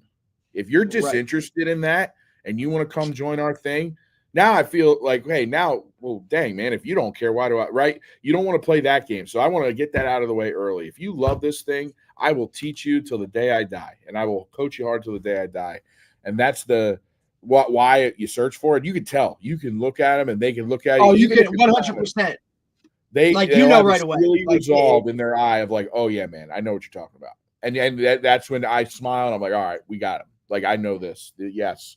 And that's what right now our roster of the new guys, the older guys, have, for the most part, like, become that. Like, they're excited to do it. And now our younger guys that come in, that's what we're looking for. And again, there are always going to be a couple, right, that struggle or can't do it, whatever. But it's like, when you get the majority now that has that fire, I think that helps. And that's something that we look for sure when we're in person like that. Coach, amazing stuff. Can't thank you enough for coming on. I think you really covered a lot of the bases. Definitely, there's no doubt, by the way, with these. I offered a guy at Division III. It drives me nuts. It's like, it's more the kid. And a lot of times, some guys take that road, and some guys do it. You know what I mean? Like, some guys have bought into it. You know what I'm saying? But it's like, understand, and I try to educate our guys as much as possible. Coach, so and so wants me. It's really an opportunity, not an offer. Right? Hey, just because they invited this camp, like, means jack shit, dude. Like, you and a 1,000 other guys got that email. Right? Know the difference between the generics or, I think this guy's actually interested. I think it's Division III level, when they get an opportunity to be on the roster or be a part, get into the school, I'm going to have an opportunity to play here. That's what it is. But it's not as they don't like it because it's not as sexy as the 9,000 that are out there. But it's whatever floats everybody's boat gets them where they need to be. I can't thank you enough for coming on. Fantastic stuff. You're really doing some great things. I think the way that you're approaching it is really, really good. And I'm always amazed and excited by when coaches are creative about the things that get them to where they need to be. It's fantastic to see. I think you're doing a fantastic job with that, and obviously it's just the beginning. But best of luck this summer. Maybe you get it. Maybe you get one day off at some point to get yourself a 1 day of rest at least. But no, it's awesome. It's awesome talking to you. And awesome having you on, Coach. Guys, thank you. This is fun. Anytime, man. It's it's always a pleasure. Love what you guys do. Again, giving coaches a platform, and just look, I'm a sucker for anybody who wants to talk this game. You're doing a service in the right way. So I love what you guys do. Appreciate having me on, and excited for the fall. And hopefully the Hounds can keep running, baby. That's the plan. No doubt, Coach. No doubt about it. That's it, Coach. Have a great day, Coach. Appreciate you, buddy. You too, Coach. Take care, bud. Yeah. All right. Thank you. Awesome stuff. Awesome stuff. Great. Fun stuff. I love the honesty. Yeah. I mean, look, that's the honesty in terms of, like, look, there's a couple ways to approach that world, especially at the D3, where, like he said, I'm not giving you a scholarship. Like, you're going to be paying at some point. So like there has to be that intrinsic motivation, one, to play at that level and kind of do that. So, it really, and look, it, like I know when you get that kid in the room and the parents in a room and you're having those conversations, like it comes out no matter what, whether you put it out there or whether you don't, like you can get that feel of how does he view this, right? Is it, well, this is D3, or is the guy excited to just have that opportunity? That's, that comes out regardless of what it is. So, like I said, he's working with something good. Year 3 is usually that like really telling type of year where you've kind of got, a class or two in there to continue to kind of do that. But I'm excited to see where they go, man. Like, I think it's awesome. I think the sooner that parents educate their kids on the different situations that are out there, the better off they are. Like, this is what it's like to be an elite player. They're going to pay you. This is what it's like to be a maybe a Division 1 or FCS player. You're going to go to college for free, okay, but that you may not get in the financials. That's one level. That's another level. Then there's the level where you're going to be paying something, and then there's the level where you're paying everything. And it's important to understand what those different levels are, because absolutely, like you as a kid, you could, even from the time you're like a middle schooler, you can figure out, like, because I think a lot of times, I think they think this stuff is magic, and like it's Harry Potter. Like I mean, part of it is like it was very simple when you were selling scholarship or non-scholarship. Basically, it was kind of two worlds on it, right? But now there's so much more kind of I don't know, like convoluted things that could happen. Well, there's a lot more like smoke and mirrors, right, Dave? And I like kind of like, hey, there used to be, here's the degree, and these are the only branches that come out of it, right? Like scholarship, non-scholarship, that's what it is. Now there's just so many. If you're scholarship, but you only get this or that or whatever, then you go the other way. Non-scholarship, but it's also you can kind of get this or that or whatever.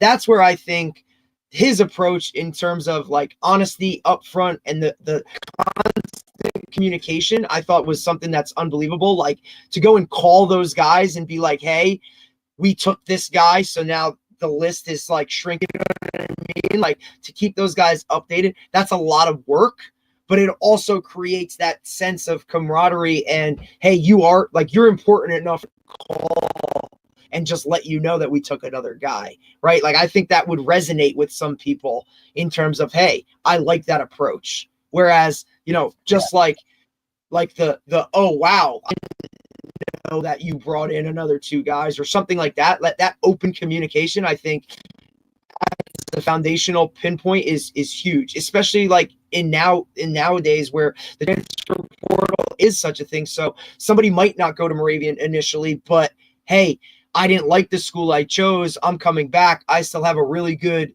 relationship with that coach. Let me go call him and see what it is, right? Because I think that is a way that you can get some positivity within that culture or that, a locker room or team or whatever, however you want to look at it, right? Like keeping those positive relationships, not burning bridges. I think the NCAA is a big piece of it. You know what I think? Not the NCAA, because there's probably going to be no NCAA at some point.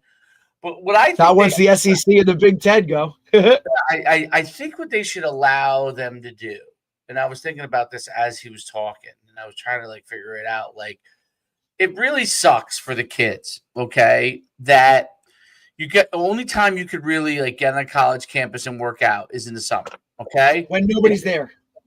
No, I don't mean like from a visit standpoint. I mean like the time period to go showcase yourself, right? Right, and to market yourself. And now also you're under this pressure, and I'm seeing, because I seen one of your players do this, and I feel terrible for him, this player, because they got to keep going from place to place. They're not getting a lot of rest, and then they're going competing again. But I think to myself too, what do you expect this person to do? They're trying to get themselves an opportunity. What else are they going to do? Like, and I like what Coach is doing when they come visit. I actually think they should allow, as soon as the season's over, they should allow them. I know college coaches may not like this, or administration. I think they should allow them all year long the opportunity. Now, coaches will take advantage of it. So you could say, hey, you could say there's 20 dates every college is allowed to post up there for workouts. It's not going to be every day, right? Maybe it's every Saturday, okay? 20 dates throughout the year. You could post that kids could come out there and work out, okay? Now, every school would do that. But that would give you legitimately, if you wanted to, 10 to 20 dates spread out over the course of 9 months that you could go work out and have an opportunity. You could still play your sport, okay? Like maybe they to be at your best. Like you can work it around your schedule where you're not going Thursday, Saturday, Monday, camp, right? And hey, at the end of the day, I still got to get back with my team. If you're in practice, right? That's what you can do is the summer. I'm saying if you're all you can do is but these dates are here. Like I think that would, and I think it should be like that for all sports, to be honest. So it's not just football. And that will also allow, and then you could probably also there may be Division III schools that say, hey, I'm not going to host 20 dates. I want to go to well, maybe you could pick a. And that's okay. That's on you then. If you don't want to, if you're not doing it, you know what I'm saying, Dave? Here's the opportunities. Well, maybe you allow them to pick off campus 10. Say we run a camp, 10 camps they could go to off campus, right? Something. I think they got to progress. I hate using that word because I'm very anti in politics, the progressive. But I think they need to progress the way that they think about how they allow recruiting to happen, because it's not fair physically to the athletes. And I started thinking about this stuff with the NBA, even the NBA, like how 3 guys go down with Achilles. Like, I think the shoes suck now. The shoes used to be great. I think guys are overtraining, bro. Guys are overtraining around. And they're specializing. They're specializing, which means you're working the same shit over and over and over, and you're just wearing and tearing on the same 25, Derek. Tyrese Halliburton. ACL. We've seen ACLs blow like crazy, and I'm working on getting an ACL. I'm working on Achilles. Achilles. I'm sorry. I'm working on getting an Achilles specialist to come on the show. This is all he does, and whether it's for the Achilles. Yeah, so I'm working on getting him on. A high school friend of mine, a hooper, actually played hoops with me. Like, that's what he's special. And he recently kind of just moved down to Tampa area. That's his specialty, is Achilles only. But I'm just, in general, like, we saw kind of an ACL wave for a couple years, right? And I don't know what changed, but now it's Achilles. Like, these injuries, man, these aren't like little tweaks that like, hey, we'll get better and go. Like, an Achilles, dude, like, that used to be a career ender. Probably ended Dan Marino's career for the most part. Like, he was never the same after that type shit. Kind of like Sayers was with an ACL back in the day. It's just, dude, it's crazy. I think we started, so with ACLs, not that they're going to happen a lot, especially blunt force ones, but they're going to happen. But I think we started, because of the wave of it, we've started to do a better job of working the exercises to help that. But my whole thing, and maybe I'm a little biased because I see it with my own kid, and I realized, holy cow, like, my kid's an ox from the, like, knees up, meaning like the central area. Like, he's just a thick, there's probably a lot of natural thickness to him on there. But like, but you know what, where we struggle? The end parts, the foot, the lower limb, the elbow, okay, right, which baseball players have a lot of issues with. the elbow to the hand, right? You got to strengthen those areas, because if all the middle becomes so powerful because you're playing, like, especially kids who play multiple sports, right? They really develop strong cores. Their cores, but you know what happens is the lower areas start, and I'd see, like, what is Tyrese Halliburton? So explosive, dude. Like, those guys are so explosive, and the lower I limb, think you they forget can about handle them. that. You But forget I about think that the lower limb. the size of players now, the bigger, faster, stronger. I mean, you have guys at a height, right, producing such power, right, with now, like, the lower just can't handle it, dude. Like, Because even when look, they're skinny, they're strong in the middle. They're all so powerful. strong. Because you can't. This is the example without being a strong core, right? But their lower the example limbs I always use, Dave. bouncy, and so they don't really think right. about. They're springy. They're always been springy, so they don't think about, because they've always been springy. They've always told the skinny guys, "Hey, you got to get strong." Well, you know what? They do all the things to get stronger because they are skinny naturally, like those back. And what happens is, shoes aren't the same. They're not as good. Okay, we make them over. We make them cheaply. They're not as good. Like, people can say whatever they want. The airs, those big air pockets with the Air Jordans, like, those used to have a lot of cushion. These things don't have cushion anymore. So different they're shoes, better man. off not even wearing shoes, because at least your feet would become stronger. They're playing on, right? Like, they're basically playing on a non-solid look, and it's so. This is so football, telling to me, right? like, that shitty fucking turf. That shit. So I think this is really funny, right? Like, one of the first moves Belichick. I hate the turf. One of the first moves Belichick makes when he gets to UNC, hey, we're going back to natural grass, right? And then you see Dion flip it the other way at his school, like, hey, we're going to turf now, right? Like, there's two methods to the madness. But I ask any of my players, and it's, look, I love that we're a natural grass surface. Like, it's just different, right? Like, no matter what, they practice on it, they play on it. Like, turf used to be like, right, and this is only a couple years ago where, oh, the turf is, you're playing on a non-solid surface. It's why we always talk about, like, beach workouts. Like, okay, like, there's like, some of it's whatever, but for the most part, like, that running and doing all that stuff on a consistent basis, like, that instability of that you're running on and working on, is it really helping you? What are we doing, right? Like, that's where you see a lot of these lower body injuries occur. Great, because grass, and I used to, I think the way you think, I like turf better for a long time because of course, you could run faster and all that bullshit. But grass, if you overstride, you slide and you fall down. That's what happens for the most part. You slide and you fall down, right? Like, on turf, you might be able to change direction on that turf. But you know what? Like, that's putting your joints in.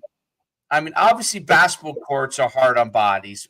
But then that goes to your shoe point, right? Like, make sure you're being support. Like, know what, like, don't just, you got to do your homework. They don't have support in their shoes because they want to be quick. And I understand it. They want to be quick. They want to get off the ground fast. They don't want limitation. Right. I get it. Dude. Look, like, guys, I remember being a player, like, looking at the weight of the cleats I was going to have. Like, what is this, right? Like, you think about, as a skill guy, like, I need a lighter type of cleat with almost less support up top, right? Dude, the cleats suck now, dude. Okay. Remember when Under Armour first got into the shoes? It was like, dude, like, we're buying Under Armour shoes. Like, you had schools that were Under Armour schools, but they were wearing Nike cleats and spatting to cover up the swoosh, right? Because they just hadn't got there.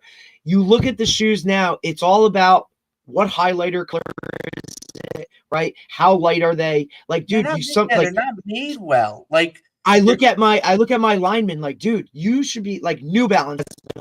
Great line right now of lineman cleat where they're the true high tops, right? They're wider, they're supportive. Like, you got to know this is the level of attention to detail that if you want to get here, want these are things you should understand. They want you buying multiple cleats in Of the course. season. So that's what happens. Absolutely. So most people, even people who have money, okay, do not want to be buying 4 and 5 pairs of cleats in the season, okay? And dude, basically, like, by the way, I'm learning these things. As a coach, you wouldn't really learn this because it's that different level of correct, right? Like that, you're like, holy shit, these things. Now that's where, right, and that's where the high school level, like, and the college level, like, even Division 3, like, look, Division 3, we got offered a package. Hey, man, you can get, 4 pairs of gloves, 2 pairs of shorts, 2 t-shirts, and a set of cleats for a discounted price. I wasn't given cleats. Now it's hard. I was given a pair of cleats. Like, hey, right, you're a skill guy. You can choose from 1, 2, 3. Okay. Hey, you're this, right? You had options, and then, hey, here's your cleats. That's different. High school, it's whatever mom or find. It's, hey, what's on the shelf at Dick's? It's, you know what I mean? Like, some guy, like, unless you're really attention to detail oriented, like, and look, it's, to me, it's not on coaches, right? They got 1,000 things going on. No, as a coach, you don't even know. You really don't know. But I'm saying, like, 100%. But if you're that attention, you're just like, hey, get a light cleat, coach, you're gonna let, right. But also, like, I feel like, dude, personally, and I know I'm a little different when it comes to all that stuff. Like, oh, hello.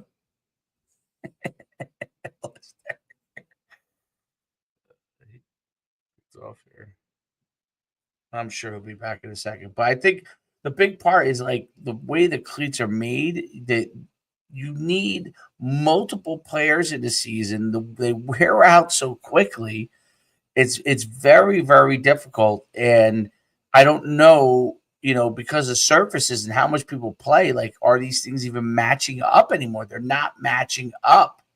And because they're not matching up, it becomes a major, major issue with the fact that people are going to get injured because their cleats are not as good. And the surfaces they're on are not as good. I think we got Derek coming back here. I don't know what happened to him. See him. I don't know if he should hopefully be on here. But I think that's a big, big part of it. And I don't know what the solution is, because the good thing is, in running shoes, there are multiple companies now in that space where it used to be controlled. So they're forced to compete. Like, you need more competition in the cleat space. You need more competition in the basketball. Basketball shoes, you probably have some level of competition, but you need more competition in the shoe space, the sports shoe space. And it's not just multicolors. I mean, shoe companies that are competing that allow you. Let me see if this. He's not here yet.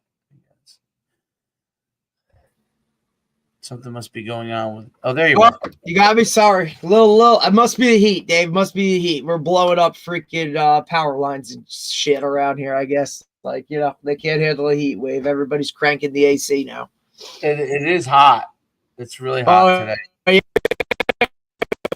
We worked out last night, and then we worked out this morning. I mean, dude, last night was hot, even at 7:30. Yeah, and right for a morning session today, we kind of beat it a little bit. But I mean, look, it is tough, right? Listen, if we were still where we used to be together, dude, we'd be out there black flagged, no practice, whatever. I love people that are like, hey, just go in the gym. Like, that's not hot.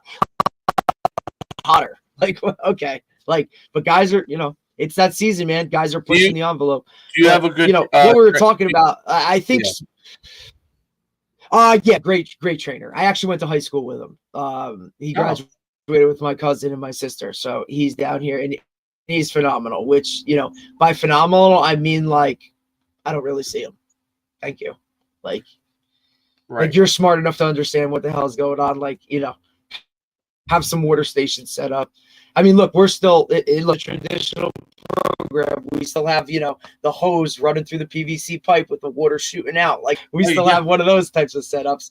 Yeah. But for most part, like for me personally, like I carry a 6-pack of the Gatorade bottles with me as we progress. So they're right by my individual drill, and then obviously the water stations are all set up. But going back to your point, Dave, I feel like I know it's a lot and it might be some might think this is over the top.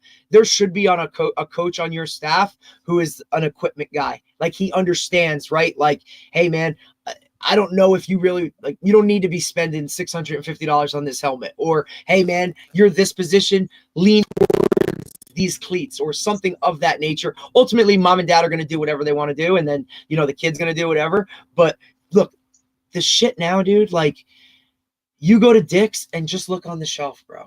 Like, everything is like it's all the same shit though. It's nothing different unless you go do your homework and you're gonna order certain things and look and specify and do that. Like also like people are aware of like, are you a narrow foot? Are you a wide foot? Hey, Nikes run narrow.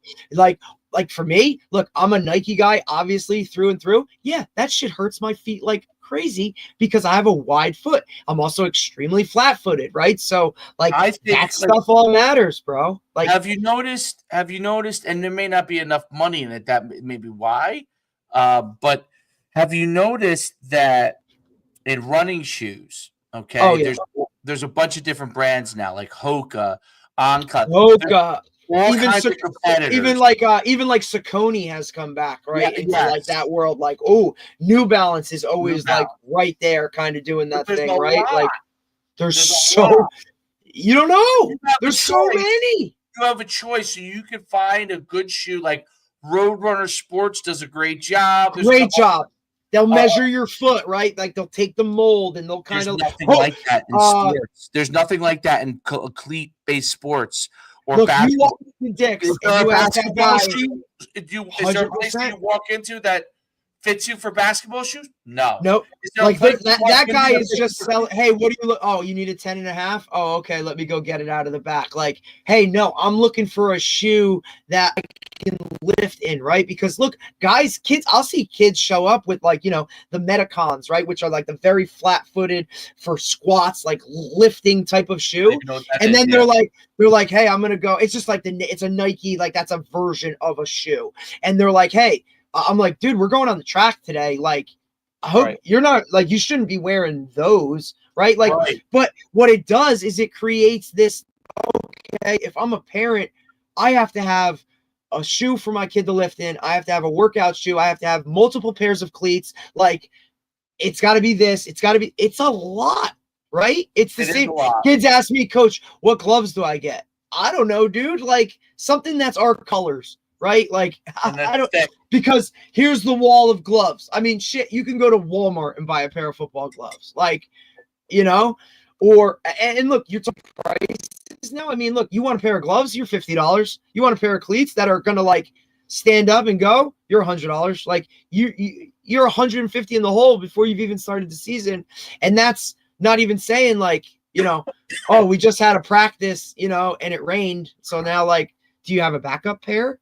So, what we do too is we also like, the graduating seniors at the end of it, like, hey, dude, you want to leave your cleats? And we let like, these are the practice cleats for guys. We just have an array of like old cleats that are like, not torn up to shit. And they can wear them for their practice cleats or they're this or they're that. But I tell guys, look, you got to have, a workout pair of sneakers. You got to have cleats. Like it's part of it, man. Like, and you got to know how many guys buy a new pair of cleats and they're like, Coach, I can't walk. I just got them.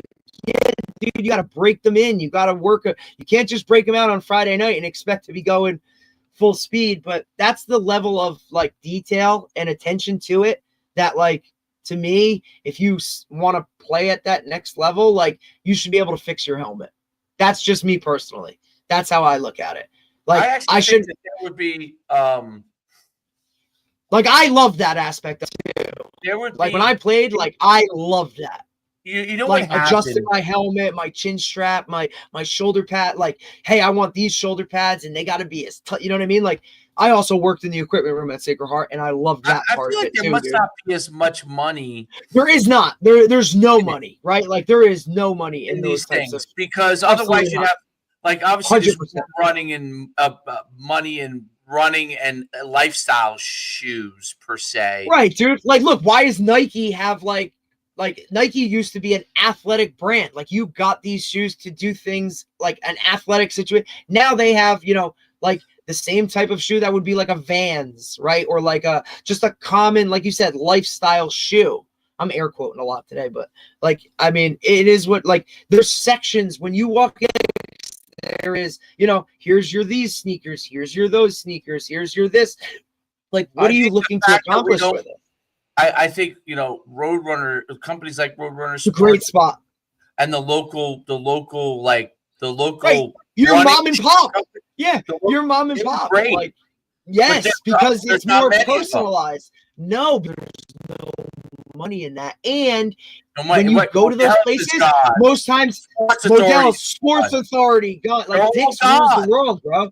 Dick's rules. Everybody just wants to be able to go to Target or Walmart and get everything. You probably have a Dick's in your town, I'm guessing, right? One of the biggest stores in town. Okay, so this is crazy. Middletown, we have Doesn't put have a one. whole branch for Dick's. Yeah. Like, Yeah, right on what is that?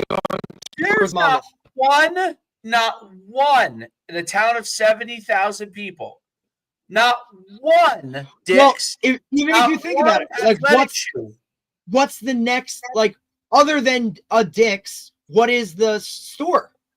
I mean, I guess people buy on Amazon or they buy online. Everything goes online. And then what happens when you buy online? Oh, it doesn't fit right. Nobody's sending it back. And there's hey, East Bay. So East Bay was great because East Bay. We could do a whole podcast on East Bay, dude. Like, what a great magazine, dude. I was sad when East Bay went up. Like, dude, I was so pumped when that thing came. Oh my God, how many circles did you have? Every like, dude, it was all right, what are we getting? Like, this is this season, right? Like, that was the other thing too, like transitioning from season to season, going from the shoes I wore to train with football to now, hey, I need a basketball shoe, but I also need like a weight room shoe. And East Bay's owned by Champs now, I guess. It sucks. Champs, Foot Locker, Finish Line, right? Like all of those mall-based stores. They suck. They suck, man. Dude. And I'm sure you see it like with Troy, right? Because I mean, I'm sure his foot is growing like crazy. Like every couple months, it's like, dude, what do you need, right? But also, people don't realize too, like I believe it's like 3 months. Every 3 months, you should have new sneakers because you're just the wear and tear. Yeah, Dick's, in my opinion, is good, but there's not enough of them, right? Because of all the Roadrunner Sports is great. Like, love that place. There's another place that's like them. I can't think of the name of it, but like those two stick out in my mind at least. But listen, Athletes Alley, they do a decent job, like for a local.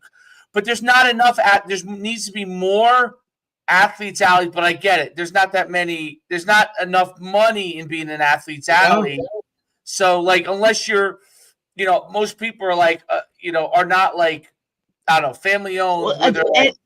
They're into right. it. Like, hey, this is our sports store, right? Like, I knew where I grew up, like the town next to me, Pompton Lakes, had a sports store, like downtown. There. You could go, right. Madison has one, right? My brother-in-law's brother actually works there, right? Like, you can go there, you can get your cleats, and then you get like your T-ball uniform. Like, you know what I mean? Like, it was that, but the attention to like, hey, let's measure your foot. Let's see where you're at, right? Like, okay, this is more for. There's just not that attention to detail. And look, and I follow like a bunch of these guys on Instagram and TikTok, like the equipment managers in the league.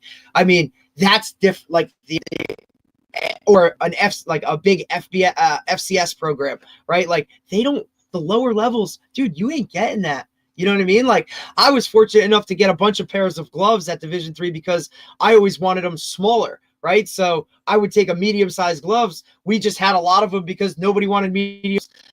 Larges and extra larges, dude. Like, after your first 2 pair, like, you were paying, like, And I mean, payment by like, it wasn't cash. It was like, hey, McDonald's, like, bring me a burger, right? Like, our equipment manager was funny. Like, those things aren't allocated at those levels because it's just not there, dude. That's what it is. So, but that impacts your performance, dude. Like, guys, even that little bit could be the difference between, I stick my foot in the ground, try to break on a comeback. Like, if my shoe ain't right, I ain't breaking on. I'm not making that pass breakup. I'm not getting there to make that play. Like, that stuff. It's not just look, fellas. Like, it's not just a look. Like, it literally comes down to science. And the only place to get any of this stuff made is overseas. And you know what they do a great job of overseas? They do a great job with design, in my opinion. Oh, yeah. They make things look really good. They get the basics done well. But if you go beyond the basics, okay, it is very limited. So if you get like, I need this shoe to perform in this way, that's going to be hard to get that because it's not something they have. Now, maybe this may be somewhere where AI may be able to help down the line, like what gets you the most performance. Okay, we could start to customize these kinds of shoes, but you need factories to do that. And in America, there's probably zero level of investment in those factories. Very little. So, very, very little. Like, how many of those places are still within our borders? Doubt it. One guy wanted to do that. Like, made in America was a big deal, and then we've had a couple years of like, that's not a thing. Go overseas, get all of that. Look, it's why Temu, right? Like, do you see these companies where shit's coming and like you look at your package and you're like, I can't read this. Like, I don't even know what language this shit is in. Like, right. Why did it take that? That's a great example. So Temu, right? You get a product that's much cheaper. The product is great for a month or two. Great. But then you need to just get another one, right? Because but that's how shoes are now. Okay. Right. So they just have a big brand on it. Temu isn't marking it up that much because if anything, they're not marketing it up what it is for what it is, right? It's why it's so cheap. And people are like, oh, wow. Nike's marking up garbage. And it's been like that for a couple of years. Like, it's been like that for a while now, dude. Like, and look, you just see like there's a Netflix documentary about it. Like, Shaquille O'Neal just bought Reebok again, right? Because Adidas had bought Reebok. He bought and he made Allen Iverson the VP, right? Because AI has been Reebok forever. And who's the first person he signed was what's her name in the WNBA? Reese, I think, right? Reese. Right. He's good. Like, she has her own shoe. And he talks about all the branding and the marketing and all of those things that kind of go in. Nike has everybody, dude. Everybody. But what they don't realize is, like, other than that Jordan brand, like, that's all this is. It's a swoosh, and they're just, how many can I sell? Right? It's why I can go up the road to the Nike outlet and get a pair of Nikes for $39.99, right? Like, but $39 because I know in 3 months, like, I got to go get another pair of $39.99s. Like, you know what I'm saying? Like, and for it's a shame, really. I miss eSpace so much, dude. Oh my God. It's evolved a lot, like, in a negative way. Yeah, it's gone this way. It's gone down. Like, it's gone down. They look better. They all look way better. 100%. If we're talking optics, like, but the quality of it is just. We could do a whole thing on that. Now I'm gonna go look to find if we can get a freaking. Well, it's funny because I when my favorite basketball shoe, my son's favorite basketball shoes were the Kyrie Irvings. Kyrie Irving's obviously made all those crazy statements. He got dropped, and so you couldn't find him. But it was funny. I was on another podcast last night, and I was like, "What happened to Kyrie?" Like, we couldn't find him. Yeah, where is he? He has his own, or maybe it's a company he's a part of, and they're slowly but surely signing like lower level guys, but the shoes. So his original shoe is now there, and it looks like the one that it used to be. I don't know. I haven't bought it, because he's I don't know how many they're selling because he's crazy and all that stuff, or crazy statements. World is But flat, bro. yeah, that's just one of many of his craziness statements. He's But wild. West Orange kid too, bro. He went to the school that I taught at. I thought he was. West Orange till 6th grade. Then he went to Seton Hall, right? Or no? No. St. Joe's. Metuchen? Yeah, he's one of those cats. But but his shoe was great. His shoe was great because someone brought it up last night. My kid loved the Kyrie Irvings and they disappeared. I said, "Oh my God, my kid too. He loved the Kyrie Irving. They were great shoe. They had decent support, but the way they were. You know what's funny? Like when I find that like wider Nike shoe, and I literally like have it written down, the number, whatever, and I'll just reorder the same freaking shoe like over and over and over, just because like you finally like find one that like works, and it's like, you know what I mean? Like it's just okay. This is what I'm working with. Like that's almost like ordering out of fur. Like I hope they don't stop making these. Like if I could, I'd order like 10. I hope I would order like 10 pairs. So half should be like, okay, just recycle it. Like, you know what I mean? But it's look, and even the market for like, dude, like it used to be like, oh, this is $50. Like, that's a lot. Like, I remember my parents being like, hey, if you want that basketball shoe, like it's $115. Like you got to work for it. And then you treat these things like they're gold.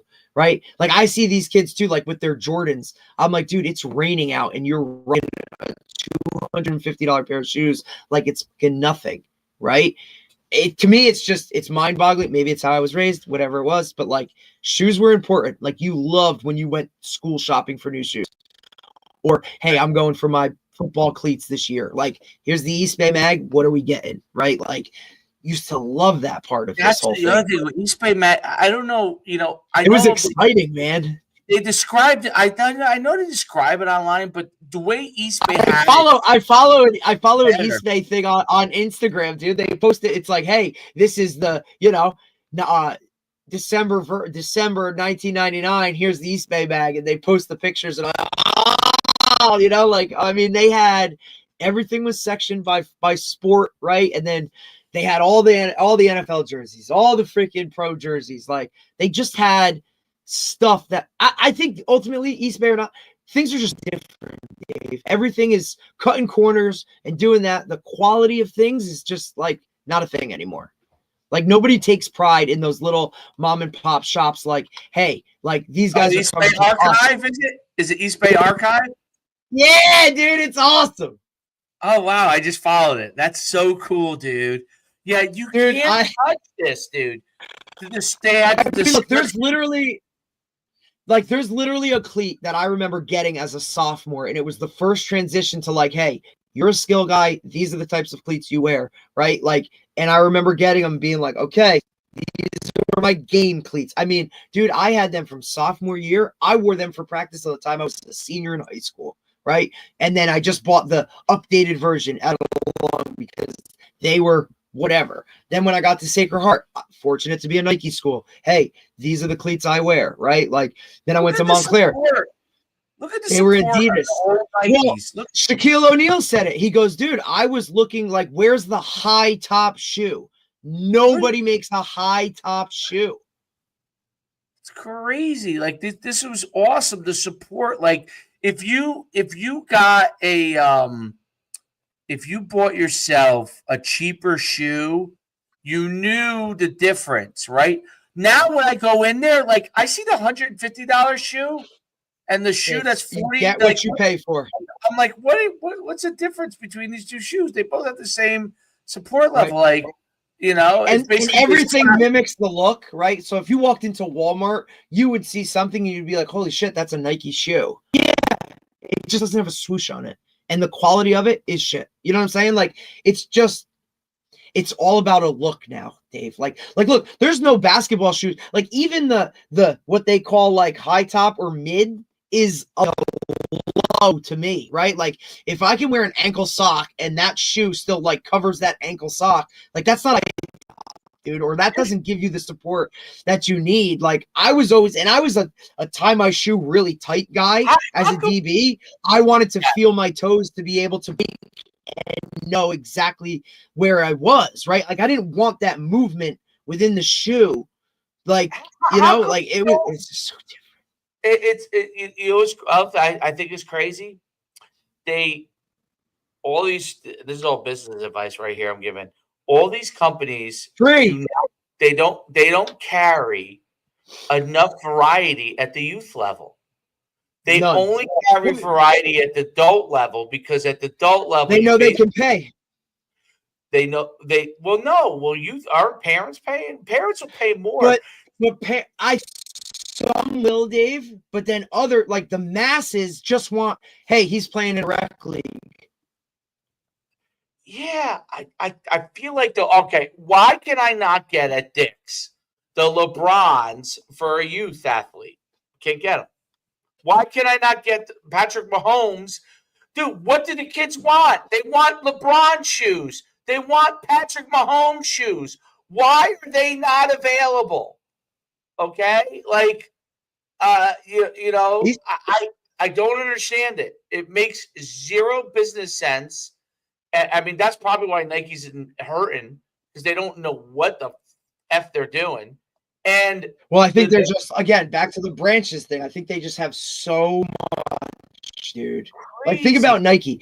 I work for Nike. Well, what department? Well, dude, that Rolodex. Like, right? And that's like, okay, shoes, apparel, accessories. All right. Well, even like, are you sport based? Are you right? Like, you go into Dick's and buy a gun. Like, you got a hunting section, a fishing section, I can buy my daughter freaking a floaty. Like, you know what I'm saying? Like, I can go buy a tent, but then I can also go like, right. And the guy that's, look, generic, right? But like, you go in there late when there's like 5 people, like the guy that's selling me the shoes, like he just sold a freaking, he was over working on a bicycle 10 minutes ago. Like, like it's there. It's a job. It's not a career. People, that goes back to the whole foundational thing of like, people don't take pride in what they do because whatever. Yeah. Cause you're paying them dog shit. You know what I'm saying? Like, okay. Right. Whatever. And the reason why you're paying them dog shit because it costs $9 bazillion to build the Dicks. You know what I'm saying? Yeah, like, because it's not like that's an easy, like whatever little store. Like they are monstrosities. Some with 2 levels, right? Like I'm going up the escalator because that's where this section is. Like just look at like the golf section in general, dude. Like you literally can go take a driver and drive a golf ball into a simulator, but I can turn around and go buy a pickleball paddle. Like, okay. And then, oh wait, I can also get some kettlebells and a bicycle, but on top of it, I need a cleat. Like, or hey, I can go in there and buy a new ping pong paddle. Like everything like nothing is specialized. Like, why can't I go to a baseball store that's, hey, I like this bat, give me a cage, let me work, and it's only baseball. Like, I don't know why. I don't. Soccer. Soccer's done a good job of that, and so is lacrosse. They got lacrosse unlimited. Yep, I was just gonna say, they got soccer unlimited or whatever it's called, right? Isn't it? But soccer? Then again, right? Like those are what? Like lacrosse is a money sport. Like I can go buy a lacrosse stick. There's no hockey stores because probably not. But maybe hockey, I feel like if we're living in Minnesota, I bet you there's there hockey is. Yeah, you know what I'm saying? Yeah. Like Mighty Duck status. You know what I'm saying? Like I'll sharpen your skates.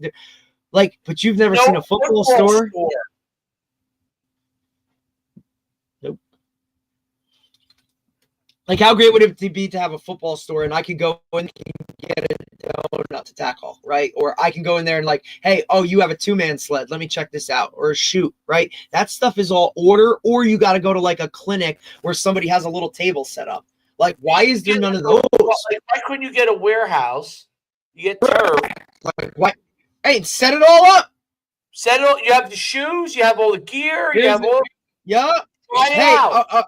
Look, here you go, dude. Here's a passing net. Hey, oh, you like this football? Like, here, why don't you grab it, take a couple throws to the net. Oh, by the way, like, you can buy the net, too, or whatever. Or, hey, here's a jugs machine. Like, boom. Like, look, it works. Like, I don't know. Maybe, I guess there's no, I guess. You would think it's crazy. Maybe there is. Maybe in California we have it. We just don't know. Like, I don't know. I'm looking at it. We're a national podcast. Check us out. Like, let us know. Yeah. No doubt. I mean, that would be a business that I think I would. God, I'm I would sure love you- that shit. That would be fun, wouldn't Oh it? my I God. mean, And you know what else? Like, hey, guess what? Like, look, you can buy your Guardians over here. So, like, Coach Natoli, where you at, buddy? Like, let's start this rolling. like here's our field expert, Derek. He's gonna let you run through. How does it feel? Yeah.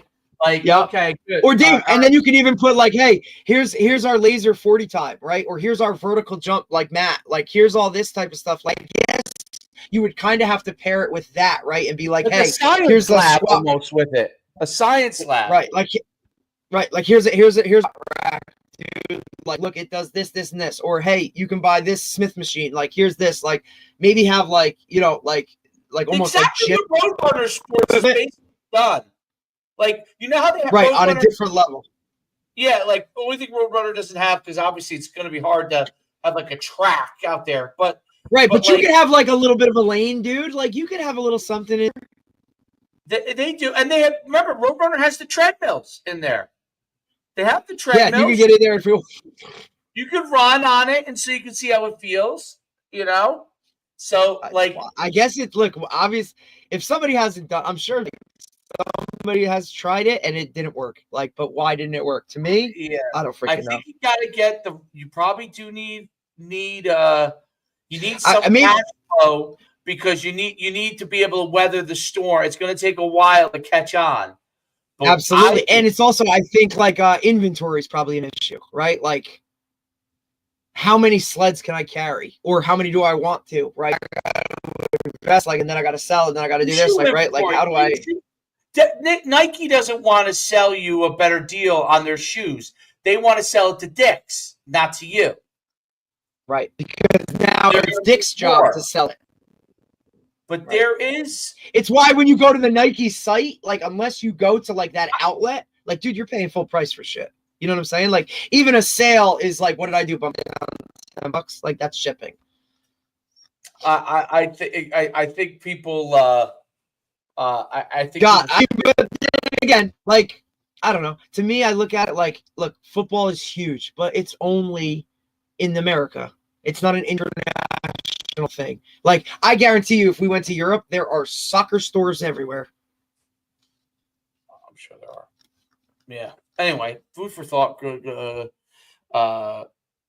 Poor Troy's on pair of cleats of freaking 27. Dude, I'm telling you, it's with and kids. hey, what happened? Also, like, what happened to the remember the screw bottoms for cleats? The what? You remember the screw-in bottoms for the cleats? Like, hey, you'd have half inch or 3/4. Where the hell did they go? That was always a factor. Oh, we have rubber bottoms, right? Or hey, like, even like, look, other than baseball or lacrosse, you don't see a true turf shoe anymore because you're not playing on AstroTurf, right? Or like any of that type of stuff. The screw-in bottoms were always a huge thing. Like, dude, Friday night before a game, right? Because we played Saturdays.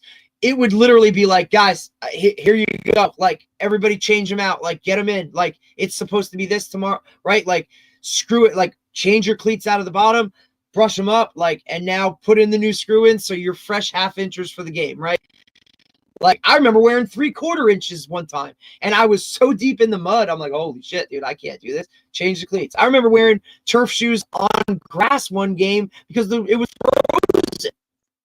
You know? I don't know. It's just a whole different. They're gone, though. I couldn't tell you the last time I saw a screw-in bottom. They're gone. They're gone. Rest in peace, East Bay. Rest in peace. All right, till next time. Tomorrow now. Yeah, we're back tomorrow. Yeah, tomorrow we have Drew Robinson from Go Route. Oh, Drew. I know Drew. Okay, great. Yep. I didn't know he was there. All right. He used to be a college coach. Yeah. Yeah. Well, he's crushing Go Route right now because, you know, since Texas legalized it, like, whoof, everybody wants Go Routes. Cool. All right. See you tomorrow. Yep.